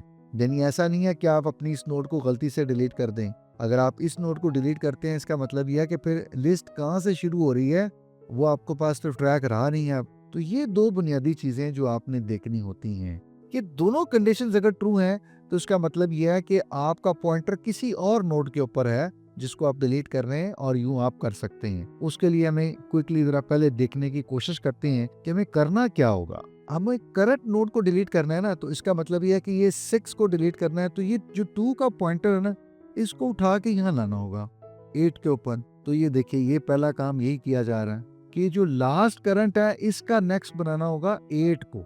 और 8 कैसे बनेगा या मिलेगा, 8 इस वक्त क्या करंट का नेक्स्ट है ना, तो करंट का नेक्स्ट हम गेट कर लेते हैं। ये देखिए हम यही कर रहे हैं कि हम कह रहे हैं कि करंट का नेक्स्ट गेट करो, और जो भी आए, चूंकि 8 आएगा ना इस सूरत में, यहाँ पे मैं 8 लिख देता हूँ आपकी आसानी के लिए। तो इसका मतलब मैं कह रहा हूँ कि लास्ट करंट के आगे किसको सेट करो, 8 को। और ये देखिए, ये हम 8 को ही सेट कर रहे हैं। असल में हम 6 को दरम्यान में से निकालना चाह रहे हैं, बाईपास करना चाह रहे हैं। ठीक हो गया। मैं थोड़ा सा इसको जरा इरेज करता हूँ ताकि आपको नेक्स्ट जो है वो ऑपरेशन भी आसानी से समझ आ जाए। स्टेप 2 में हम क्या कर रहे हैं जी, इस 6 को यहाँ से हमने क्या कर दिया, इनफैक्ट यहाँ से डिलीट कर दिया। ये देखिएगा 2 और 6 का जो पॉइंटर था असल में हमने उसको उठा के 8 से कनेक्ट कर दिया, 2 और 8 को। तो अब हमने क्या किया, करंट को डिलीट कर दिया। ये स्टेप नंबर 2 हमारा हो गया। ठीक है जी। उसके बाद और लास्ट करंट को हम जो है वो करंट बना रहे हैं, और उसके बाद जो अगली चीज हम कर रहे हैं वो क्या कर रहे हैं, साइज में से एक डिक्रीमेंट कर रहे हैं। ये देखिए 5 से साइज को हमने क्या कर दिया, 4 कर दिया। तो ये हमने क्या किया, लिंक लिस्ट के अंदर से अपनी करंट नोड को, यानी एक नोड को हमने डिलीट कर दिया है। तो उम्मीद करता हूँ कुछ थोड़ा सा रिलेट करके आपको शायद थोड़ा सा ये आसान या बेहतर लगा हो। 88 है, considering the linked list how do we keep the nodes connected with each other. ये भी सिंपल सा कॉन्सेप्ट है, थोड़ा सा पूछने का अंदाज मुख्तलिफ है। यानी लिंक लिस्ट के अंदर नोड्स को हम कैसे आपस में जो है वो कनेक्ट रखते हैं। अब नोड्स जब हम कहते हैं ना, तो इसका मतलब यह है कि हम मेमोरी को डायनेमिकली एलोकेट करते हैं। अब जब हम मेमोरी को डायनेमिकली एलोकेट करते हैं तो एक नोड के अंदर, हमने बड़ी डिटेल में इंट्रोडक्शन में भी ये चीजें बार बार पढ़ी हैं कि 2 पार्ट्स होते हैं एक नोड के अंदर। एक उसका डेटा पार्ट होता है और एक उसकी एड्रेस पार्ट होता है। यानी एक में हम, यानी ये डेटा पार्ट हो गया जिसमें 2 रखा गया, और ये सेकंड पार्ट में अगले नोड का क्या है, लिंक या पॉइंटर है, जो यहाँ आपको नजर आ रहा है, दिस वन। इसका मतलब कि हर नोड जो क्रिएट होगी उसके पास फिर 2 पार्ट होंगे। ये 2 और 6 इस पॉइंटर से कनेक्टेड हैं, ये 6 और 8 इस पॉइंटर से कनेक्टेड हैं, ये 8 और 7 इस पॉइंटर से कनेक्टेड हैं, और इस जगह पे एक पॉइंटर है जो 1 से कनेक्टेड है। तो यूं हर नोड के पास असल में हम कह सकते हैं, मैं अगर इसको ऐसे करना चाहूँ आपकी आसानी के लिए, तो ये देख रहे हैं आप ये जो सारे आगे अगर कोई नोड होती तो सारी बात है ये इस वक्त इतना ले, वरना ये वाला पॉइंट करा होता और इस नोड का ये वाला। तो ये सारे जो हर नोड के अंदर एक एक पार्ट है वो अगले नोड का एड्रेस लेके एक एक नोड को आपस में क्या करता जा रहा है, कनेक्ट करता जा रहा है। तो यूं हम कह सकते हैं कि डायनेमिकली मेमोरी एलोकेट करके जब हम नोड्स क्रिएट करते हैं तो जो एड्रेस का पार्ट होता है वो अगले नोड के पॉइंटर के तौर पे काम करता है, या अगले नोड का एड्रेस पॉइंट करता रहता है, या उसको स्टोर कर लेता है, और यूं वो अगली नोड जो है वो नेक्स्ट का कर लेती है, और ये रिपीट होता रहता है। तो यूं ये वजह है कि सारे नोड्स एक दूसरे के साथ लिंक्ड रहते हैं या कनेक्टेड रहते हैं, बावजूद इसके कि मेमोरी में वो मुख्तलिफ जगहों पे बिखरे पड़े होते हैं, लेकिन यू नोड एक दूसरे को पॉइंट करते रहते हैं, और यही वजह है कि ये आपस में कनेक्टेड रहते हैं। इसी वजह से इनकी लिंकेज की वजह से ही लिस्ट की नोड्स की इंप्लीमेंटेशन को हम बोल देते हैं ये क्या हमारी लिंक लिस्ट है। 89 है जी, what is the basic purpose of data structure. तो हमने इंट्रोडक्शन में बात की थी, अभी हम इससे पहले क्वेश्चन में भी ये कह रहे थे कि जो डेटा स्ट्रक्चर है या जो डेटा स्ट्रक्चर्स का सब्जेक्ट है, इनफैक्ट ये डोमेन है, उसका एक काम तो ये होता है कि उसने आपकी एप्लीकेशन, आपके प्रोग्राम, आपके सॉफ्टवेयर अंदर डेटे को क्या करना होता है, ऑर्गेनाइज करना होता है और डेटे को स्टोर करना होता है। तो यूं हम कह सकते हैं कि एक डेटा स्ट्रक्चर के जो दो बुनियादी एस्पेक्ट हैं या दो बुनियादी ऑब्जेक्टिव्स हैं, एक तो ये है कि उसने आपके सॉफ्टवेयर के अंदर, आपके प्रोग्राम्स के अंदर डेटे को अच्छी तरह ऑर्गेनाइज करना है, अच्छी तरह स्टोर करना है। एक डेटा स्ट्रक्चर जब आपके डेटे को अच्छी तरह ऑर्गेनाइज और स्टोर करता है तो उसका रिजल्ट क्या होता है, एफिशिएंसी। इस डेटे को जब एफिशिएंटली हम स्टोर कर सकते हैं, एफिशिएंटली एक्सेस कर सकते हैं, एफिशिएंटली मैनिपुलेट कर सकते हैं, एफिशिएंटली ऑर्गेनाइज कर सकते हैं, एफिशिएंटली रिट्रीव कर सकते हैं, तो असल में इस सारे काम से हमें क्या मिलता है। अगर हम एफिशिएंटली स्टोर कर रहे हैं तो उसका मतलब ये है कि हम क्या कर रहे हैं, लेस स्पेस यूटिलाइज कर रहे हैं।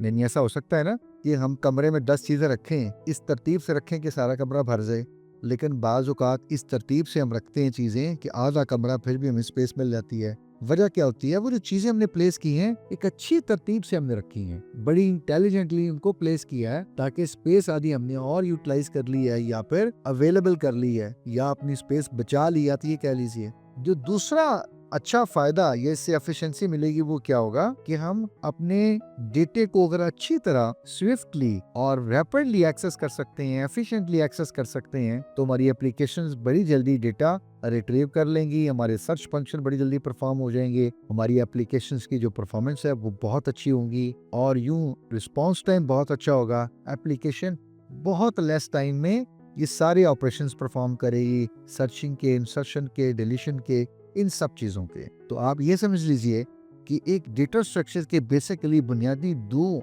फायदे और भी हैं, लेकिन दो बेसिक पर्पस हैं उसके, कि आपके एप्लीकेशन के अंदर डेटे को अच्छी तरह ऑर्गेनाइज करें और डेटा इस तरह अच्छी तरीके से स्टोर किया जाए, प्लेस किया जाए, ताकि स्पेस बचाई जा सके।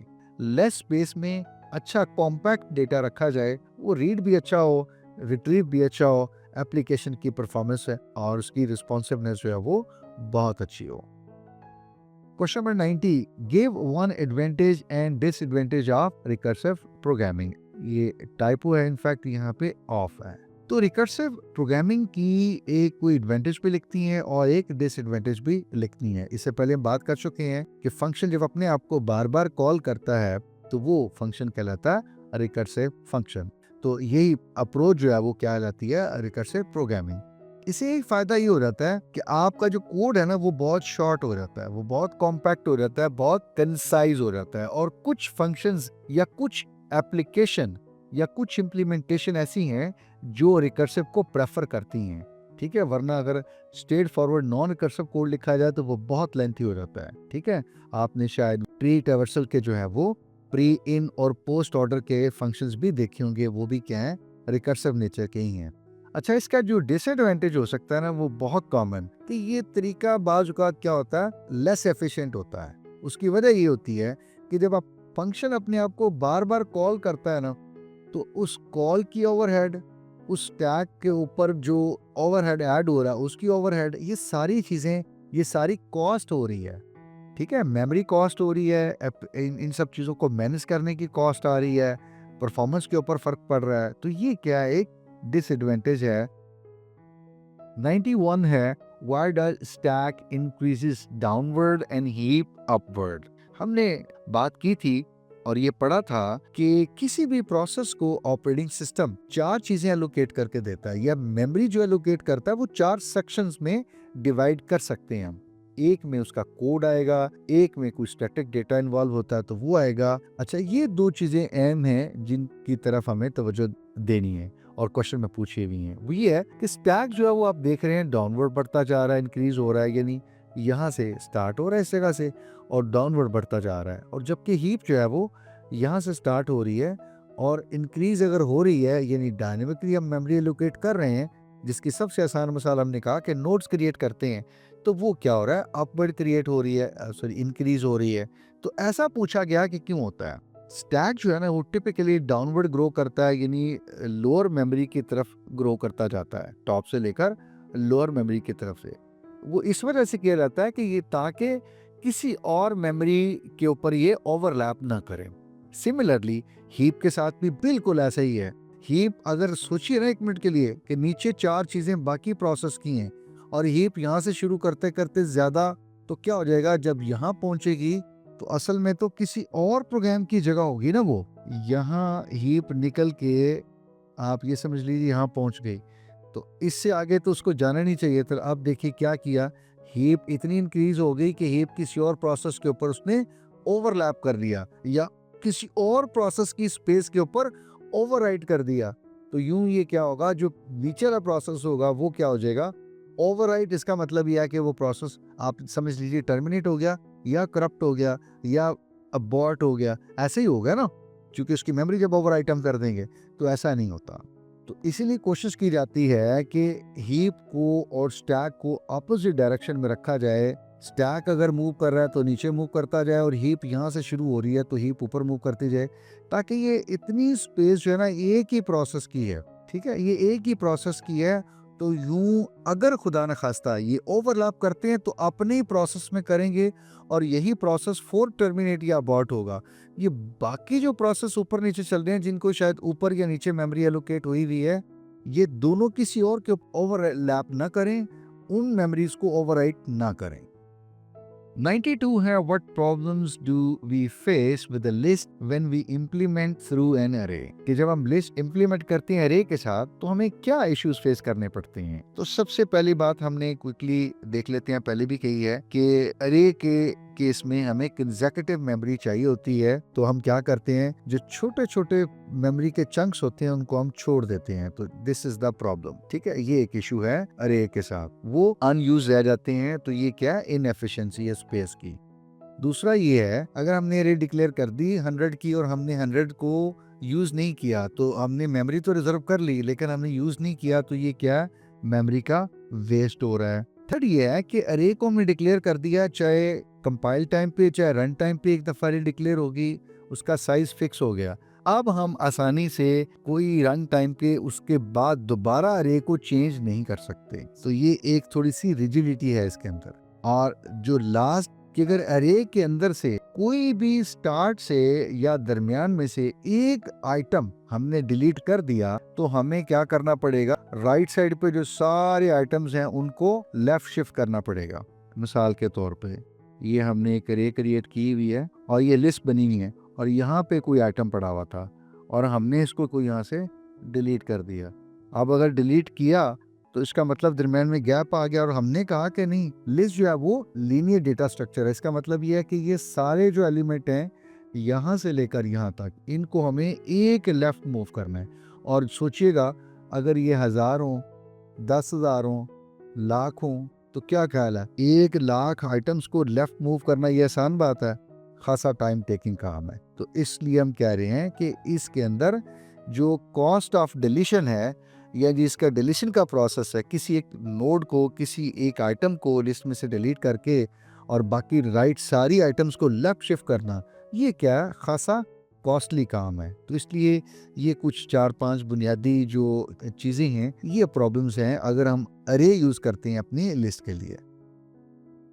93 है जी, differentiate between prefix, infix and postfix. तीन एक्सप्रेशंस हैं हमारे पास, एक प्री होता है, एक इन होता है और एक पोस्ट होता है। इन, प्री, इन और पोस्ट, इनके ऊपर आप जरा फोकस कीजिएगा तो मामला बहुत आसान है, कोई इतनी मुश्किल बात नहीं है। ठीक है, सबसे पहले देखिए प्री आया ना, तो प्री का मतलब क्या होता है? पहले। इसका मतलब ये है कि जो ऑपरेटर है ना वो कहाँ आएगा?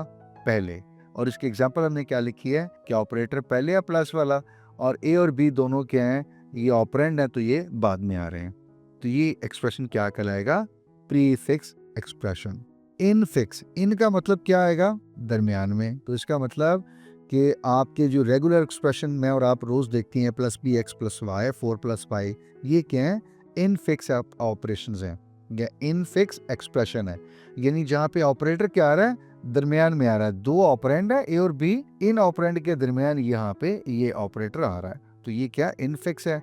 और पोस्ट में हमने कहा कि अभी से पहले भी एक क्वेश्चन में हमने ये बात की कि पोस्ट फिक्स में, पोस्ट का मतलब बाद में, तो ऑपरेटर क्या आएगा? बाद में। ये देखिए बाद में आया, पहले दो ऑपरेंड आए और उसके बाद फिर ऑपरेटर आया, तो ऑपरेटर बाद में आया, इसलिए इसको कह रहे हैं पोस्ट फिक्स। तो प्री मतलब ऑपरेटर पहले, इन मतलब ऑपरेटर दरमियान में, और पोस्ट मतलब ऑपरेंड के बाद।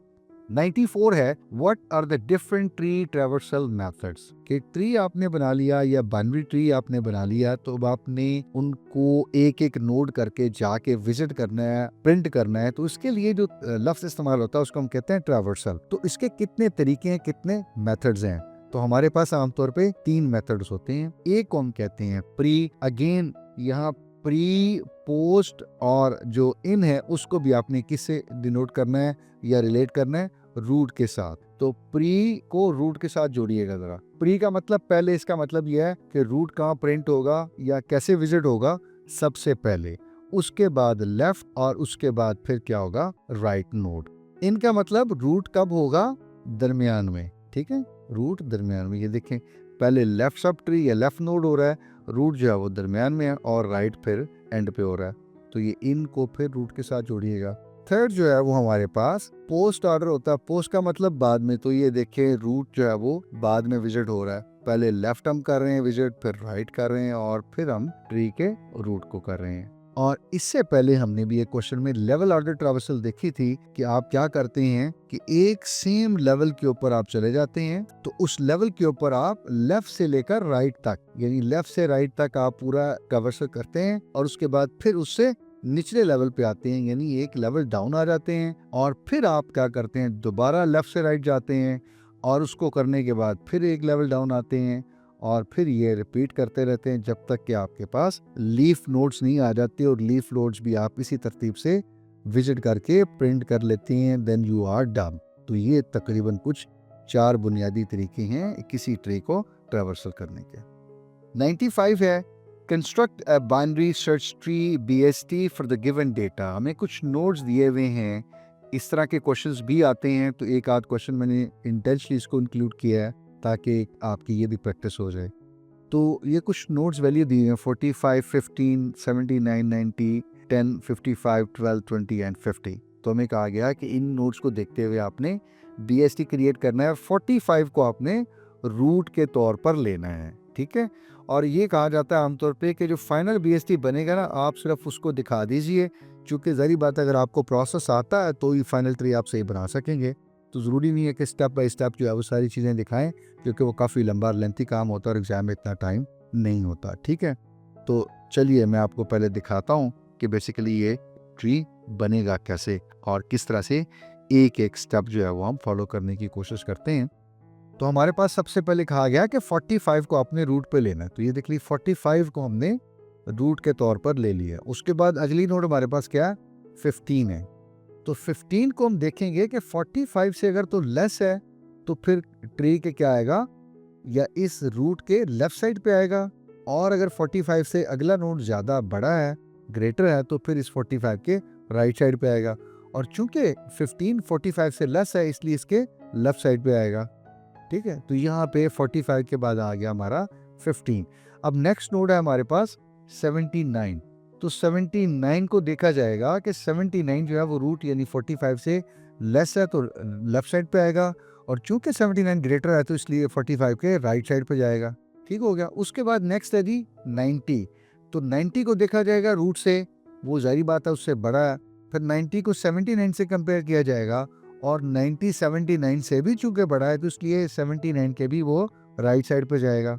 अब नेक्स्ट रूट हमारे पास है 10। तो 10 देखेंगे रूट्स के साथ, तो 10 रूट से छोटा है यानी 45 से लेस है तो इसलिए लेफ्ट साइड पे जाएगा। लेफ्ट साइड पे आगे हमारे पास 15 है, तो 15 के साथ जब 10 कंपेयर होगा तो 10 अगेन छोटा है 15 से, इसलिए 10 जो है वो 15 के भी लेफ्ट साइड पे जाएगा। उसके बाद हमारे पास अगला नंबर है 55। तो 55 जो है वो 45 से बड़ा है और वो जाएगा राइट साइड पे, लेकिन राइट साइड पे आगे 79 है, तो 55 को जब 79 के साथ कंपेयर करेंगे तो 55 छोटा है, तो यूं 55 79 के लेफ्ट सब ट्री में चला जाएगा। अब नेक्स्ट देखिएगा 12 है, तो 12 भी इसी तरतीब के साथ कंपेयर होगा 45 से और वो देखा जाएगा कि छोटा है तो लेफ्ट साइड पे आया। लेफ्ट साइड पे आगे क्या है 15 है, तो 12 15 से भी छोटा है तो 12 फिर नीचे चला गया और नीचे जाके कंपेयर हुआ 10 के साथ, तो 10 के साथ देखा गया तो 12 बड़ा है, तो 10 के फिर राइट साइड पे या राइट सब ट्री में चला गया 12। और हमारे पास 20 है, तो वो भी बिल्कुल इसी तरतीब से 15 के राइट साइड पे जाएगा और लास्ट में हमारे पास 50 रह गया, तो 50 जो है वो 55 के लेफ्ट साइड पे जाएगा क्योंकि उससे छोटा है। तो यूं आपने देख लिया कि किस तरतीब से ये ट्री जो है वो कंस्ट्रक्ट होता है। मैंने कोशिश की है कि इसको आपको एक एक स्टेप जो है वो थ्रू एनिमेशन जो है वो उसका साथ में एग्जीक्यूट करके दिखा सकूं। तो असल में ये हमारे ट्री की फाइनल शक्ल होगी, आपने यही बना के एग्जाम में दिखानी होगी। और जो हमने यहाँ पे प्रोसेस किया है मैंने उसको साथ साथ में एलेबोरेट भी कर दिया है। आप चाहें तो सोल्यूशन को एक दफ़ा रोक के देख सकते हैं कि कैसे हम 45 को रूट लेंगे, उसके बाद फिर सिंपली अगला नंबर पिक करेंगे, उसको रूट के साथ कंपेयर करेंगे, अगर वो लेस है तो लेफ्ट साइड पर डालते जाएंगे और बड़ा है तो रूट के राइट साइड पर डालते जाएंगे। और ये फिर हम निचले नोड के साथ भी इसी तरतीब से करते जाएंगे यहाँ तक कि हम सारे नोड्स को अपने ट्री में डाल सकें और जो फाइनल शक्ल बनेगी वो आपने यहाँ पे डिस्प्ले करनी है या कॉपी पेस्ट करके अपने एग्जाम में सॉफ्टवेयर में कॉपी करनी है। आप पेंट पे भी बना सकते हैं, लेकिन मैं आपको एडवाइस करूंगा कि आप इसको माइक्रोसॉफ्ट वर्ड पे, एक्सेल पे बनाना सीखिए और उसकी प्रैक्टिस कीजिए। 96 है, write down the functionalities of the following methods of the list data structure. तो ये हमें कुछ फंक्शंस दिए हुए हैं, clear, insert, remove, get, update. तो क्विकली देखते हैं कि हमारे पास ये जो फंक्शंस दिए हुए हैं लिस्ट के वो क्या करते हैं। सबसे पहला जी क्लियर। तो क्लियर से पता यही चल रहा है इनफैक्ट, और ये करता है कि जितने भी लिस्ट के अंदर आइटम्स हैं वो सारे रिमूव कर देता है ये एक फंक्शन। दूसरा है इंसर्ट एक्स और क्वेश्चन मार्क। इसका मतलब ये है कि इस एक्स आइटम को किसी एक जगह के ऊपर आपने इंसर्ट करना है, किसी एक पोजीशन के ऊपर आपने डालना है। थर्ड आपके पास रिमूव होता है। रिमूव का मतलब है कि जो इंडेक्स या आइटम आप रिमूव करना चाहते हैं किसी एक पोजीशन के ऊपर तो वो आप रिमूव कर सकते हैं। फोर्थ आपके पास है जी गेट। आपने किस पोजीशन से कौन सा नंबर या कौन सा नोड या कौन सा लिस्ट आइटम आपने गेट करना है या रिट्रीव करना है। और लास्ट आपके पास है अपडेट, यानी किस पोजीशन के ऊपर पहले से पड़े हुए आइटम को एक्स के साथ आपने क्या करना है, अपडेट करना है, यानी उसकी जगह अब एक्स रखा जाएगा जिस पोजीशन को हम यहाँ पे मेंशन करेंगे। तो ये 5 बुनियादी फंक्शंस हैं लिस्ट डेटा स्ट्रक्चर के। 97 है, what is the problem with this singly linked list and how to overcome such a problem. Singly link list में हमने कहा था कि हम इस पॉइंटर के जरिए अगले नोड तक आ जाते हैं, फिर इस पॉइंटर के जरिए अगले नोड तक आ जाते हैं और फिर इस पॉइंटर के जरिए हम अगले नोड तक आ जाते हैं और यूं हम लिस्ट को ट्रैवर्स करते जाते हैं। लेकिन एक लम्हे के लिए सोचिएगा, अगर हम यहाँ पे खड़े हैं इस नोड के ऊपर और हमें जरूरत पड़ती है कि हम पिछले नोड पे जाएं, तो सिंगली लिंक लिस्ट में ऐसा कोई फंक्शन नहीं है। अनफॉर्चुनेटली हमें क्या करना पड़ेगा, यहाँ से लेकर लिस्ट के शुरू में आना पड़ेगा वापस, और उसके बाद फिर इसको चेक करेंगे, इसको चेक करेंगे, इसको चेक करेंगे और यूं फिर ये करते जाएंगे। अब इस प्रॉब्लम को ओवरकम कैसे करते हैं, तो उसके लिए हम क्या करते हैं जी, डबली लिंक लिस्ट अपनी यूज कर लेते हैं। इसको डबली इसलिए कहा जाता है कि आप देख सकते हैं यहाँ पे 2 पॉइंटर हैं। ये वाला पॉइंटर पिछली नोड को कनेक्ट किए हुए है और ये वाला पॉइंटर जो है वो अगली नोड को कनेक्ट किए हुए है। तो अगर हम यहाँ पे हैं at any point of time, हम इस नोड के ऊपर हैं, हम आगे भी जा सकते हैं अगली नोड के ऊपर क्योंकि हमारे पास अगली नोड का एड्रेस भी है, और हम किसी पॉइंट ऑफ टाइम पे या किसी भी वक्त ज़रूरत को देखते हुए हम पिछली नोड को भी चेक कर सकते हैं या उसको भी एक्सेस कर सकते हैं क्योंकि हम उसको कनेक्ट किए हुए हैं। तो ये जो 2 पॉइंटर्स हैं, इसलिए इसको डबली कहा जाता है। इनकी वजह से हम ये काम कर सकते हैं। हमें दोबारा बिल्कुल इसके शुरू में जाके एक नोड को दोबारा ट्रैवर्स करके यहाँ तक आने की ज़रूरत नहीं पड़ती। 98 है, what are the major operations of a binary search tree या बीएसटी। तो बीएसटी के अंदर या बाइनरी सर्च ट्री के अंदर जो मेजर ऑपरेशंस हैं, उसमें सबसे पहला हमारे पास क्या होता है, इंसर्शन, यानी हमें अपनी ट्री में कोई एक नोड जो है वो इंसर्ट करना होता है। और अभी हमने देखा कि हम उसको रूट के साथ कंपेयर करते हैं। अगर वो नोड जो हमने इंसर्ट करना है उसकी वैल्यू रूट से लेस है तो हम उसको लेफ्ट साइड पे डाल देते हैं, और रूट से अगर ज़्यादा है तो फिर हम उसको राइट साइड पे, और ये प्रोसेस हम रिपीट करते जाते हैं यहाँ तक कि वो नोड अपनी जगह पे नहीं पहुँच जाता।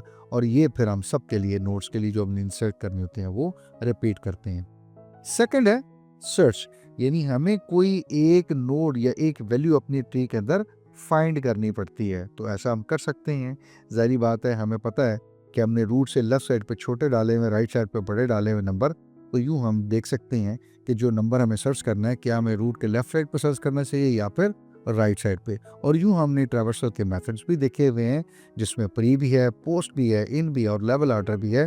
तो हम किसी तरतीब से भी डिपेंड करता है सिचुएशन क्या है, हम सर्च कर सकते हैं। तो ये सेकंड ऑपरेशन हो गया। थर्ड ये है कि हमें कोई एक नोड डिलीट करना पड़ता है, तो वो भी हम कर सकते हैं। यानी डिलीशन जो है, जैसे बाकी डेटा स्ट्रक्चर्स हैं, लिस्ट, क्यू या स्टैक, उस तरह बीएसटी या बाइनरी ट्रीज के अंदर भी ये अवेलेबल होती हैं। यानी कोई नोड जो आप चाहें वो आप डिलीट कर सकते हैं, उसको रिमूव कर सकते हैं। फोर्थ है ट्रैवर्सल आप कर सकते हैं, यानी जितने नोड्स आपके पास ट्री में हैं उनको आप विजिट कर सकते हैं, उनको आप प्रिंट कर सकते हैं किसी स्पेसिफिक ऑर्डर के अंदर। और ये हम अभी एक क्वेश्चन में बड़ी डिटेल के साथ देख के आए हैं कि इन ऑर्डर है, यहाँ पे इन के अंदर ये देखिए रूट दरमियान में आ रहा है, प्री में अगर आप देखें तो रूट शुरू में आ रहा है, और पोस्ट में आप देखेंगे तो रूट एंड पे आ रहा है। ठीक है, यहाँ मैंने कोशिश की है कि थोड़ा सा उसको दोबारा यहाँ पे लिख दूँ ताकि ज़रा थोड़ा सा ये कॉन्सेप्ट आपका एक दफ़ा फिर रिवाइज हो जाए और ज़हन-नशीन भी हो जाए। ठीक है, तो ये फोर्थ ऑपरेशन है वो बीएससी या ट्रीज के अंदर, वो क्या होता है, ट्रैवर्सल का। यानी नोड्स कहाँ पे हैं, आप उनको विजिट करेंगे, उनको एक्सेस करेंगे और उनकी वैल्यू रिट्रीव करना चाहें वो भी कर सकते हैं, प्रिंट करना चाहें तो वो भी कर सकते हैं। फिफ्थ है, हमने जैसे कहा अभी सर्च है, ऐसे ही हम उस ट्री के अंदर मिनिमम फाइंड कर सकते हैं और उस ट्री के अंदर मैक्सिमम भी फाइंड कर सकते हैं। मिनिमम चूंकि हमने कहा कि बीएसटी के अंदर छोटे नंबर जो होते हैं वो रूट के लेफ्ट साइड पे लिखे होते हैं। इसका मतलब ये है कि अगर हमें मिनिमम फाइंड करना होगा तो हम शायद इस बीएसटी के रूट के जो लेफ्ट साइड पे सबसे नीचे कहीं नंबर होगा उसको जाके ढूंढते होंगे, क्योंकि वो सबसे छोटा है, इसलिए सबसे एंड पे पहुंचा हुआ है। अंडरस्टैंडिंग है ना ये, और ये सिंपली बात है, आप और मैं इसको यही इन्फर कर सकते हैं और विजुलाइज भी कर सकते हैं। और इसी तरह अगर कोई सबसे बड़ा नंबर होगा, वो ज़ाहिर बात है रूट से बड़ा होगा, वो राइट साइड पर जाएगा, और वो चूंकि सबसे बड़ा होगा तो इसलिए कहा जाएगा वो राइट कहीं डाउन में जाके। तो इसलिए हम मिनिमम और मैक्सिमम नंबर भी बड़ी जल्दी से और बड़ी आसानी से निकाल सकते हैं। तो ये कुछ 5 बुनियादी ऑपरेशंस हैं बीएसटी के। छठा है, आप चाहें तो उसको लिख सकते हैं कि आप उस ट्री की हाइट निकाल सकते हैं। यानी अगर आपको कहा जाए कि एक फॉर एग्जांपल मिलियन नोड्स हैं, 10 लाख नोड्स हैं, तो वो ट्री कितना बड़ा होगा, तो ऑब्वियसली बात है, आपको फार्मूला पता है, d = log2 n+1, यानी 1 मिलियन एंड 1, और इसका log2 निकालेंगे और उसमें से माइनस करेंगे 1, तो आपके पास तकरीबन शायद कुछ 19 या 20 के करीब नंबर आएगा। इतने लेवल आपका जो ट्री है वो डीप हो सकता है या उसकी डेप्थ या हाइट हो सकती है। तो ये एक और ऑपरेशन आप लिखना चाहें तो लिख सकते हैं। क्वेश्चन नंबर 99 है, convert the given postfix expression to infix. तो हमें ये पोस्ट फिक्स एक्सप्रेशन दिया हुआ है, इसको इनफिक्स में कन्वर्ट करना है। क्विकली ज़रा देख लेते हैं, हम इससे पहले ये क्वेश्चन एक और तरह से करके आए हुए हैं, लेकिन चलें एक दफ़ा इसको फिर देख लेते हैं। तो हमें पता है कि हम पोस्ट फिक्स एक्सप्रेशन किसको कहते हैं, कि जिसमें पहले ऑपरेंड आते हैं 2 और उसके बाद फिर ऑपरेटर आता है, और इनका रिजल्ट आएगा, उसके वो एक ऑपरेंड बनेगा 23, फिर दूसरा ऑपरेंड बनेगा, और फिर 2 ऑपरेंड के बाद क्या आई है, माइनस। तो इसको हमने इनफिक्स में कन्वर्ट करना है। तो कैसे करेंगे, सबसे पहले हम लेफ्ट साइड से स्टार्ट करेंगे, लेफ्ट से राइट जाएंगे और ऑपरेंड को रीड करते जाएंगे। ठीक है, टोकर मतलब किसी एक ऑपरेटर को या ऑपरेंड को। अगर तो ऑपरेंड आया है लेफ्ट साइड पे पहले, तो ऑपरेंड को हमने क्या कहा था पहले भी कि हम ऑपरेंड को पुश करेंगे, स्टैक के ऊपर डालेंगे। उसके बाद जब दोबारा हम देखेंगे कोई ऑपरेटर आया तो इसका मतलब ये होगा कि हम स्टैक पे जो दो ऑपरेंड हमने डाले हुए हैं 12 और 60, इनको हम पहले क्या करेंगे, पॉप करेंगे। और पॉप करने के बाद जो ऑपरेटर हमने रीड किया है वो क्या करेंगे, उन ऑपरेंड्स के ऊपर अप्लाई करेंगे और जो रिजल्ट आएगा उसको दोबारा क्या करेंगे, स्टैक के ऊपर पुश कर देंगे। ठीक है, और ये तरतीब रहेगी बाकी सब के साथ भी, ये प्रोसेस रिपीट होता जाएगा। इस केस में हम क्विकली जरा देख लेते हैं क्या सिलसिला होगा। सबसे पहले आपने 60 रीड किया था तो आपने स्टैक के ऊपर 60 को पुश किया। उसके बाद आपने 12 रीड किया था तो आपने स्टैक के ऊपर 12 भी डाल दिया। यूं आप आगे जब जाएंगे तो आपके पास प्लस का ऑपरेटर आएगा, तो अब इनको क्या करना पड़ेगा, आपको पॉप करना पड़ेगा। और वो जब पॉप करेंगे तो उसके बाद आपने इसको अप्लाई भी करना है। तो यूं ये क्या बन गया, 60 + 12, और आपने दोबारा उसको क्या कर दिया, स्टैक पर पुश कर दिया। उसके बाद आपके पास क्या आया, 23। तो 23 भी ऑपरेंड आपने दोबारा पुश कर दिया स्टैक के ऊपर। 23 के बाद अगर आप देखें तो फिर क्या आई हुई है, ये वाली माइनस। और इस माइनस को जब आपने रीड किया तो ये क्या ऑपरेटर्स का मतलब है कि ये अब क्या होगा, स्टैक से पॉप हो जाएगा। और ये पॉप होने के बाद फिर आपने क्या किया, ऑपरेटर अप्लाई किया। और जो ऑपरेटर अप्लाई किया तो वो क्या बना, 60 + 12 यानी दिस -23। और ये जो रिजल्ट बना उसको आपने दोबारा क्या कर दिया, स्टैक के ऊपर पुश कर दिया। And finally we have a last question, question number 100। Consider that the list is implemented using an array. Write the C++ code to find an item from the list. हमें कहा गया कि list कोई आपने implement की हुई है, लेकिन अब के बार एक एरे से की हुई है। तो आपने एक फंक्शन लिखना है लिस्ट के अंदर एक आइटम को फाइंड करने का, आपने कोड लिखना है। ठीक है, तो क्विकली ज़रा देख लेते हैं कि कोड हमें क्या लिखना है। देखिए, हमें एक आइटम को फाइंड करना है, इसका मतलब ये है कि हमें कुछ रिटर्न करना पड़ेगा। ठीक है, आइटम फाइंड करनी है या ये देखना है कि वो मिली है कि नहीं, तो दोनों सूरतों में हमें कुछ ना कुछ रिटर्न करना पड़ेगा। तो इसलिए हमने रिटर्निंग टाइप ले ली कि इंटीजर होगी, फाइंड उसका नाम है, और क्या आइटम हमें फाइंड करनी है वो नंबर हमें कहीं ना कहीं देना पड़ेगा ना। तो इसलिए हम x पैरामीटर पास करेंगे, यानी ये x वो आइटम है जो हमें लिस्ट में से फाइंड करनी है। ओके, हम एक काम करते हैं, एक लूप स्टार्ट करते हैं। तो ये हमारा जो लूप है ये हमें इस गिवन अरे में से एक एक इंडेक्स को यानी ऐसे हमें मूव करवाता जाएगा, आइटरेट करवाता जाएगा, और हम देखते जाएंगे कि क्या हमारा जो गिवन नंबर x हमें फाइंड करना है इस पूरी अरे में कहीं लाई करता है। और वो हम कैसे कर रहे हैं, ये लूप हमने चला लिया। अब हम क्या कर रहे हैं कि इस नंबर्स की जो अरे है यानी नंबर्स सब a, ये देखिए पहली बार a 0 होगा तो नंबर सब 0, हम यहाँ पे आएंगे। इस वैल्यू को, इस जगह पे जो पड़ी वैल्यू है, इस वैल्यू को हम चेक कर रहे हैं क्या x के बराबर तो नहीं है, यानी जो x हमने यहाँ पे यूजर ने हमें दिया है इसके बराबर नहीं है। दूसरी को चेक कर लें, नहीं है तीसरी को। तो यूं हम क्या कर रहे हैं, लूप की हर आइटरेशन में इस एरे के अंदर हर एक के इंडेक्स पे जाके चेक कर रहे हैं कि उसको जो पड़ी वैल्यू है क्या वो x के बराबर तो नहीं है। अगर वो है फॉर इंस्टेंस तो क्या कर दो, आप ब्रेक कर दो, यानी यहीं पे लूप को रोक दो और यहाँ से टर्मिनेट कर जाओ। अच्छा, जब आप टर्मिनेट करते हैं तो इसका मतलब ये है कि किसी खास इंडेक्स पे आपने टर्मिनेट किया, तो जिस इंडेक्स पे आपने टर्मिनेट किया वो ए के अंदर पड़ा हुआ है, और अब आप उसको क्या कर रहे हैं, अब आप उसको कंपेयर कर रहे हैं। क्या ये जो इंडेक्स है जहाँ पे आपको मिला x, थिंक अबाउट इट कि आपको यहाँ मिला, और ये कितना बनता है 0 1 2 3 और 4, इसका मतलब ये इंडेक्स नंबर 4 है। तो इसका मतलब ए में क्या हुआ 4, और साइज कितना है इस एरे का, फॉर इंस्टेंस लेट्स सी के जी 10 है। तो ये कंडीशन बनी कि 4 इज लेस देन 10, ये वाली जो कंडीशन बनेगी फिर ये बनी 4 इज लेस देन 10। और अगर ऐसा है कि जिस इंडेक्स पे ये मिला, ये x हमें मिल गया इस एरे के अंदर से, वो इंडेक्स a अगर तो वो 4 है यानी लेस देन साइज है, इसका मतलब ये है कि वो वाला इंडेक्स आप उठाओ और किस में डाल दो, करंट पॉइंटर के अंदर। ठीक है, यानी अब हमने क्या किया, करंट पॉइंटर रे के अंदर हमारा दाएं बाएं कहीं पे था, हम उठा के असल में करंट पॉइंटर अपना कहाँ ले आए, यहाँ पे हमें x मिला। ठीक है, फॉर इंस्टेंस क्विकली चले ये समझ लीजिए, करंट हमारा ऐसे ही हो गया, इतने क्वेश्चंस करके थोड़ा हम थक गए। तो करंट पॉइंटर हम उठा के वहाँ ले आए जहाँ हमें हमारा x मिला, राइट। तो ये हम कह रहे हैं। और अगर ऐसा हो जाता है तो आप एक तो करंट वहाँ ले आओ जहाँ हमें x मिला है, और दूसरा क्या कर दो, आप रिटर्न कर दो 1 को। यानी हम नंबर तो नहीं रिटर्न कर रहे, हम इंडेक्स भी नहीं रिटर्न कर रहे, बल्कि हम क्या कर रहे हैं, ट्रू रिटर्न कर रहे हैं। In fact that is why it says कि जी हम ट्रू रिटर्न कर रहे हैं और वी आर रिटर्निंग 1।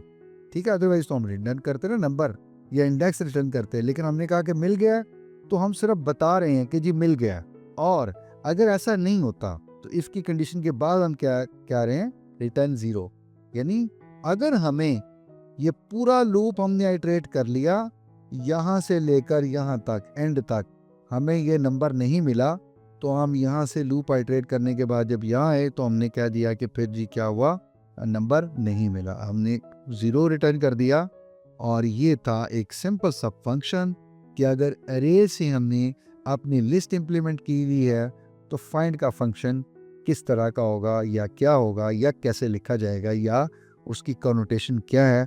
तो हमने कोशिश की है कि थोड़ा बहुत ये कुछ लाइनें लकीरें डाल के कुछ समझने की कि फाइंड का फंक्शन हमारा कैसा होगा। उम्मीद करता हूँ कि ये तकरीबन कुछ 40 क्वेश्चन जो हमने अभी रिव्यू किए हैं, this is more than enough इंशाल्लाह। इसमें ट्रीज भी हमने देखे, कोड भी देखा, इस मुख्तलिफ नोयत के क्वेश्चन हमने देखे हैं अल्हम्दुलिल्लाह। और कुछ क्वेश्चन जो हैं वो मैंने खुद क्रिएट भी किए हैं, कुछ और अच्छी अच्छी वेबसाइट्स पे लिए हैं। Lastly I would say thank you for your time and attention. आप लोगों ने बहुत वक्त दिया, आप लोगों का बहुत शुक्रिया। कोई भी सवाल हो अभी आपका, कोई कन्फ्यूजन हो, कोई बात पूछना चाहें, कोई और भी सवाल हो आपके ज़हन में जो शायद इस वीडियो में या इन क्वेश्चंस में तो डिस्कस ना हुआ हो, तो लेकिन अगर आपके मिड टर्म एग्जाम की प्रिपरेशन से रिलेटेड है तो आप इस वीडियो को कमेंट सेक्शन में पोस्ट कर सकते हैं। हम इंशाल्लाह कोशिश करेंगे कि आपके सवाल का जवाब दिया जाए। और कोई राय देना चाहें वीडियो की क्वालिटी को, प्रेजेंटेशन या डिलीवरी को बेहतर करने के लिए, इस कंटेंट को ओवरऑल इम्प्रूव करने के लिए, तो your suggestions are more than welcome. आप जरूर लिखा कीजिए। हम कोशिश करते हैं कि अपने कंटेंट को अच्छा, बेहतर और इंगेजिंग, इंटरेस्टिंग और फिर प्रोडक्टिव या फ्रूटफुल बनाने के लिए आपके लिए। आपकी तरह बाकी और बहुत सारे फेलोज भी आप ही की तरह एग्जाम प्रिपेयर कर रहे हैं, तो आप हमारे साथ कोशिश कीजिए ताकि हम ये कंटेंट उनके साथ भी शेयर कर सकें और वो भी अपना एग्जाम अच्छा प्रिपेयर कर सकें। ढेरों दुआएं, अल्लाह ताला आपको कामयाब करे, आपके लिए आसानियां फरमाए। इंशाल्लाह कोशिश करेंगे कि इसी सब्जेक्ट के फाइनल टर्म में भी आपके साथ कनेक्ट हों, और इंशाल्लाह कोशिश करेंगे इस डेटा स्ट्रक्चर के अलावा भी आपके साथ डिफरेंट और सब्जेक्ट्स में भी कनेक्ट करें। तब तक के लिए इजाज़त दीजिए, अपना ख्याल रखिएगा। I wish you the best of luck for your mid term and even final term exam. May you succeed with the flying colours.